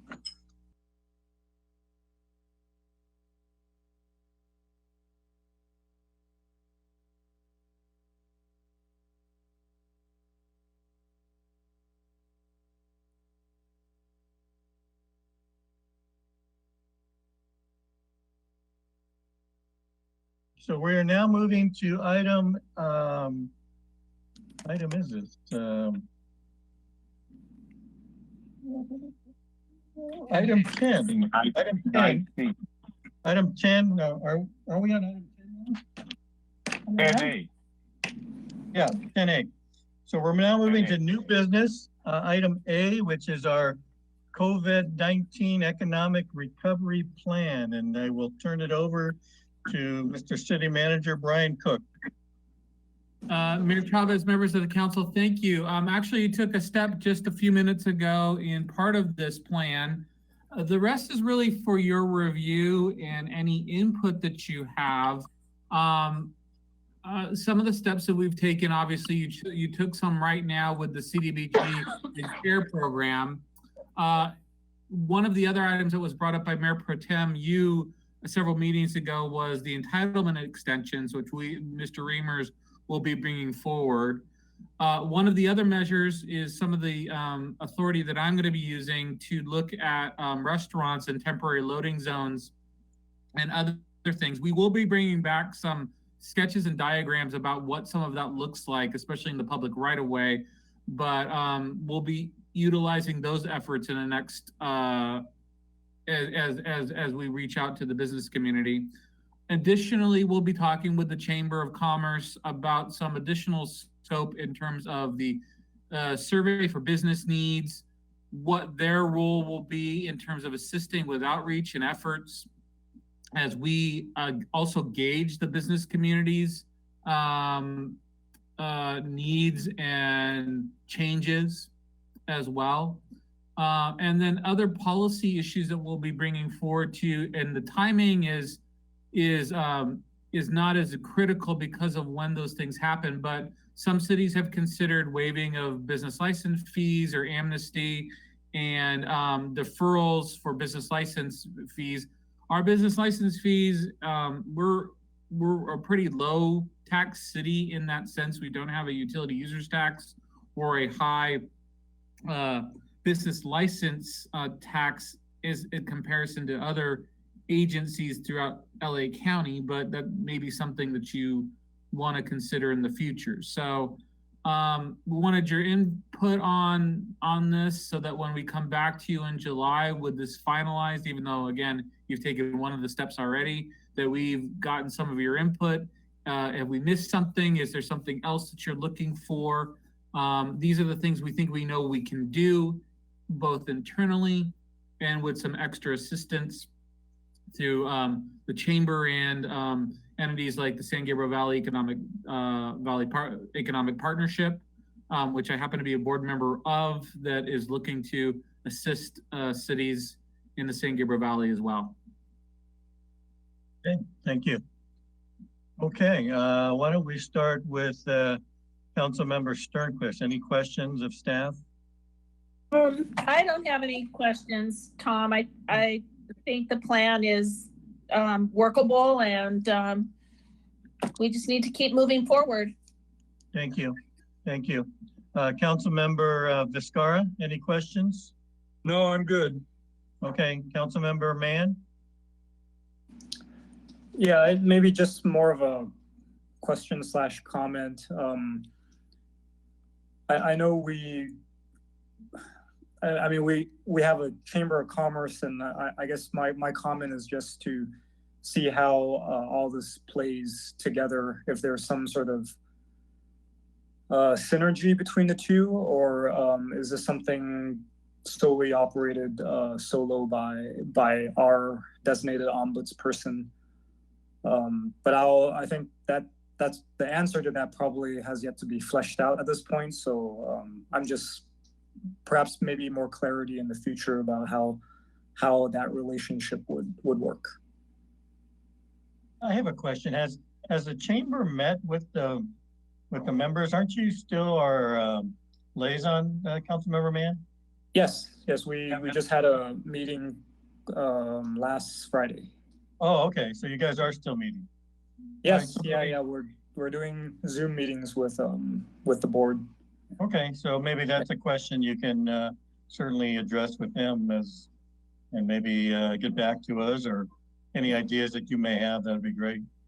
Yeah, I think there's potentially some synergy, and the reason I bring this up is because obviously part of our budget discussion has to do with the chamber contract as well. So if there's some, whenever we go through that discussion, I know council has either comments or some ideas about the scope of those services and the metrics by which we evaluate their performance.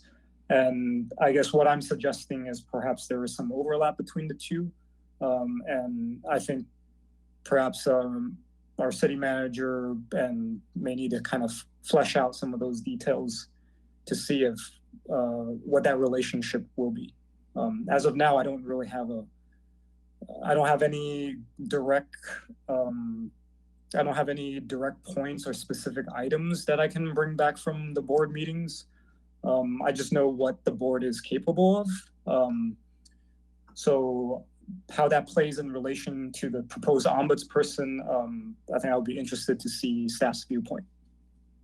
Okay. Didn't you realize that you are the person to create the synergy, right? Well, that's it can be viewed that way. Although that's okay. I was just making that comment. No worries. You're good. You're good. All right. So let's see, Mayor Pro Tem, you. Any questions at this time? You're on mute. You're on mute. Go ahead. I just want to make a comment. No questions. I really appreciate what city manager and staff are doing and trying to make help our businesses to come back. Perhaps, and I'm appreciative of extending a lot of the entitlements to help our construction business, but perhaps with the new health order that's coming from the county, there might be some confusion as to how our businesses can best comply with them, and maybe our city can help our business to comply with the health order, and also use maybe provide banners, signage, whatever that can help draw more people to our businesses. Okay, thank you. Good suggestions. I did notice there were a lot of new signs up around town. Driving around, businesses are now open for walk-ins, things like that. So it seems like a lot of businesses are taking it upon themselves to get the word out, certainly. Okay, I will now open up public comments. I will first check with our city clerk to see if there are any public comment emails on this matter.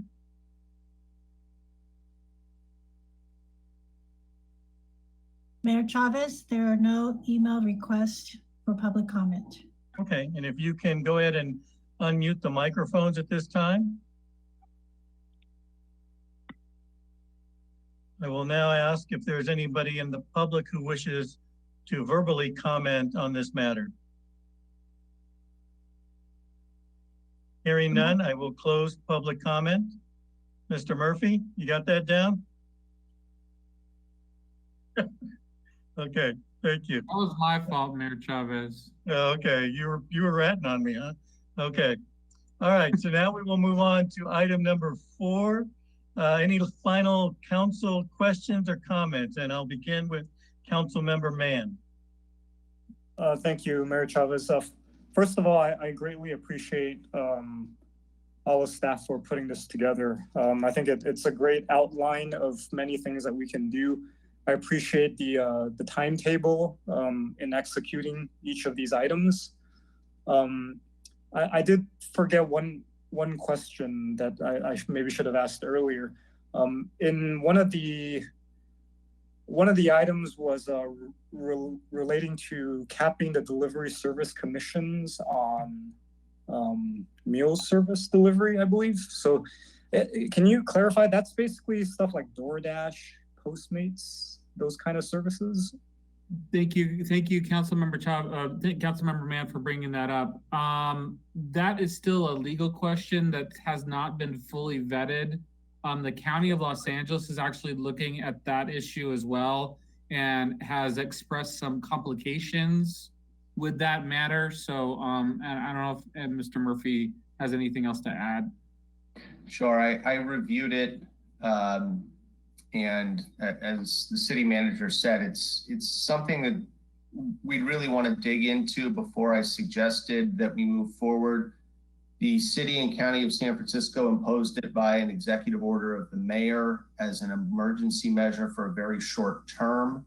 I don't know this 100% for sure. I don't have it in front of me, but lapsed with the restaurants beginning to reopen.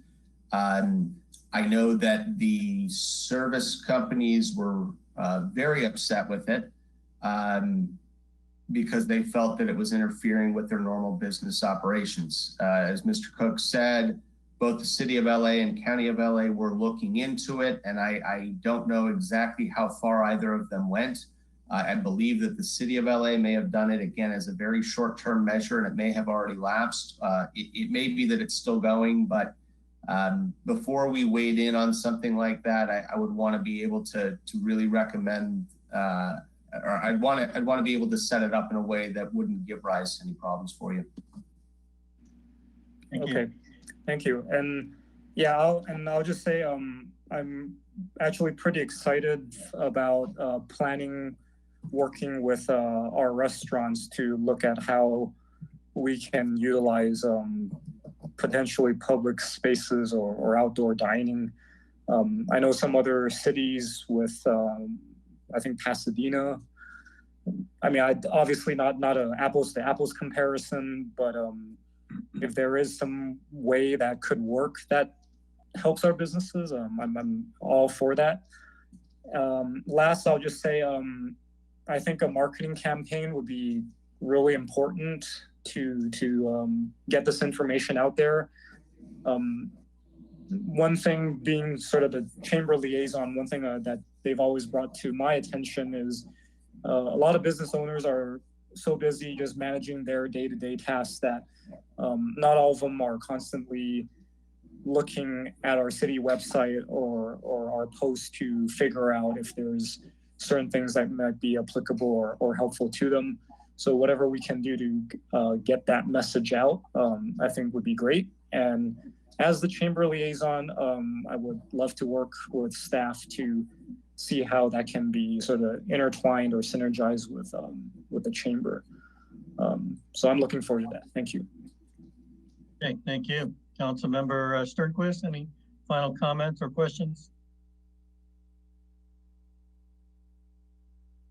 You're on mute. You're on mute. You're on mute, Cindy. Just want to thank everybody for all their hard work and dedication, and that includes our city attorney, city manager, and all of you. So thank you. Thank you. Councilmember Vizcarra. Yeah, I had forgotten how much work this can become. And past your bedtime? Getting a growing appreciation for it. So me too, I thank all the staff, all the work that's gone in, and I'll continue to re-educate myself. Okay, thank you. Mayor Pro Tem, any final comments, questions? No, Mr. Mayor. Thank you. You know, it's funny, remember years ago, Vince, Fernando, I'm sure Cindy even, we were talking about outdoor dining and changing Las Tunas and those kind of issues, and the city was going crazy, and it's like, well, here we are again. It's funny how things come around again, don't they?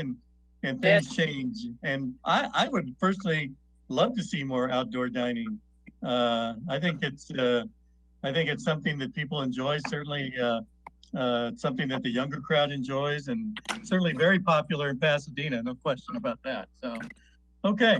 Well, I will go ahead and I don't know. Again, do we need a motion? This seems to be more of a receive and file type of situation. No, and I heard the comments and Mayor Pro Tem's comments too about how we can provide probably some guidance or help to the businesses in complying with the health order and helping them and facilitating that is something else we can add to the list. Okay, great. So you've heard the direction, and we'll leave it at that. Okay, so we will now move on to item 11, update from Mr. City Manager. You have 1 minute. No, just kidding. I'm going to use less. No new reports today, sir. Okay, well, yeah, you've had a lot of reports otherwise. Thank you. Mr. City Attorney, any update? Sure, two very quick ones. The first, in reviewing the governor's proclamation of a state of emergency for the state, for a variety of reasons, we had to review it last week, and we came upon a provision that he hadn't publicized, and that was that the 60-day time period in which a local government must renew a local declaration of emergency is waived for the duration of his statewide emergency. Because of that, we will not be coming back to you again to renew the declaration of emergency. You'll remember you set it out the first time in March. In May, you renewed it. We will not be renewing it again. The one thing that we may do, depending on how things go in Temple City, we may actually come to you to terminate before the statewide state of emergency, but that will depend on the facts. But unless we're bringing it to you to terminate it, which would be great news, you won't see the state of emergency again, and Mr. Cook will use his emergency powers.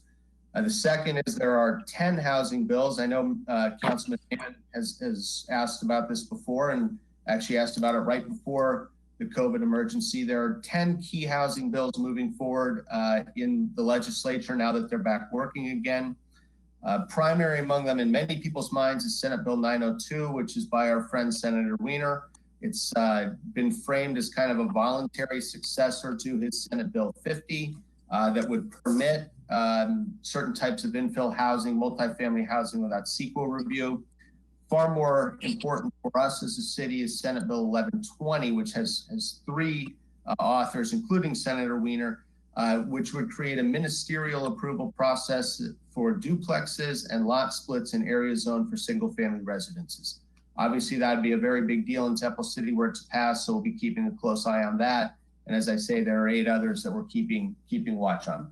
I can provide an update probably later on in the summer once we see where they're going and on a night when our agenda isn't quite so full. Thank you all very much. Thank you. Okay, we will now move on to item number 13, council reports regarding ad hoc or standing committee meetings. I'll first ask if there are anyone who has a report at this time.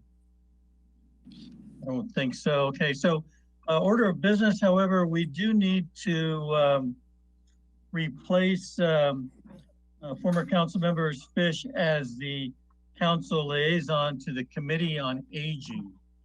Those meetings are held at Live Oak Park quarterly, January, April, July, and October on the 4th Tuesday of the month at 6:30 p.m. If you recall, the Committee of Aging consists of 9 members appointed by the City Council. The committee was established to assist the Parks and Recreation Department with the implementation of the Senior Master Plan, advise staff regarding activities, programs, and services for seniors, for legislative issues that affect the lives of older adults, and disseminate information that will enable seniors to participate actively in the democratic process. There is a special meeting that will be held on June 24th. It will meet virtually, of course. And so I will put that out there. Are there any volunteers for this position? Yes, Fernando Vizcarra said that he'd like to volunteer since he was the eldest member of the council. You know, it's funny that I don't think he ever said that. You know, it's funny that you say that because I was thinking to myself, well, I should be the liaison because I'm the oldest one on the council, but I am no longer the oldest one. You are no longer the oldest. Okay, well, Councilmember Vizcarra, would you like to join that group? How often does it meet? It meets 4 times a year. Okay, I can handle that. All right. So I will ask our city clerk to give you that information, and you are now the official liaison to our Committee on Aging. So good luck to you, sir. Oh, thanks. All right. We will now move on to item number 14, council items separate from the city manager's regular report. I'll start with Councilmember Sternquist. Anything that you would like to add to tonight's meeting? No, nothing. Thank you. Okay, thank you. Councilmember Vizcarra? No. Good. Councilmember Mann? No, we had a lot of items, so I just want to thank staff for all the work putting it together. I think it makes our job easier in discussing, and we can point to specific pages in the staff report and talk about those items. So thank you. That's all I have. All right. Mayor Pro Tem, anything? Nothing. I just second what Councilmember Mann said. Thank you, staff, for putting good work into the council report. Yes, and I would echo that. I think some of the items that we brought back, staff did a fantastic job, heard what we were saying.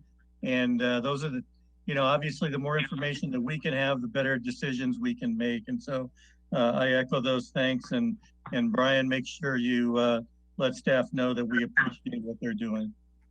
A lot of them are on the line, so they all heard you. Thank you. And I know this is our last meeting before we don't have another meeting before July 4th, do we, or do we? We have the budget, not a regular meeting, but a special meeting. Budget. Right. Yeah. I just want to remind everyone out there. I know we've all been itching to gather, to have with family, friends, and July 4th, of course, is a big time that's coming up. And I just want to remind those out there that we do still have regulations in effect. I want everyone to remember to stay safe and to stay healthy. And there are certain ways that we can do that if we follow those guidelines that we've been following all along. Also, as far as the fireworks issue, we had that as discussed earlier. We know that there will be fireworks this year. And hopefully it can be like last year where we did a good job of policing ourselves just so that staff doesn't have to necessarily give out tickets, but keep in mind that there are some substantial penalties for those who are illegally using fireworks in our city. So use good judgment and be smart out there and be safe. Okay, so we will now move on to item 15. Any additional public comments? Not on the agenda. Madam Clerk, do we have any email requests to speak at this time? Mayor, there are no email requests, and the public's microphone has been unmuted. Okay, thank you. Is anybody from the public wish to comment on any item that's not on the agenda? Okay, hearing none, I will close public comments. And ladies and gentlemen, we are adjourned. Thank you very much to everyone. A good meeting, good discussions, and good job. And stay safe and healthy out there, okay? We'll see you soon. Good night, all. Good All right. night. Good night. Take care.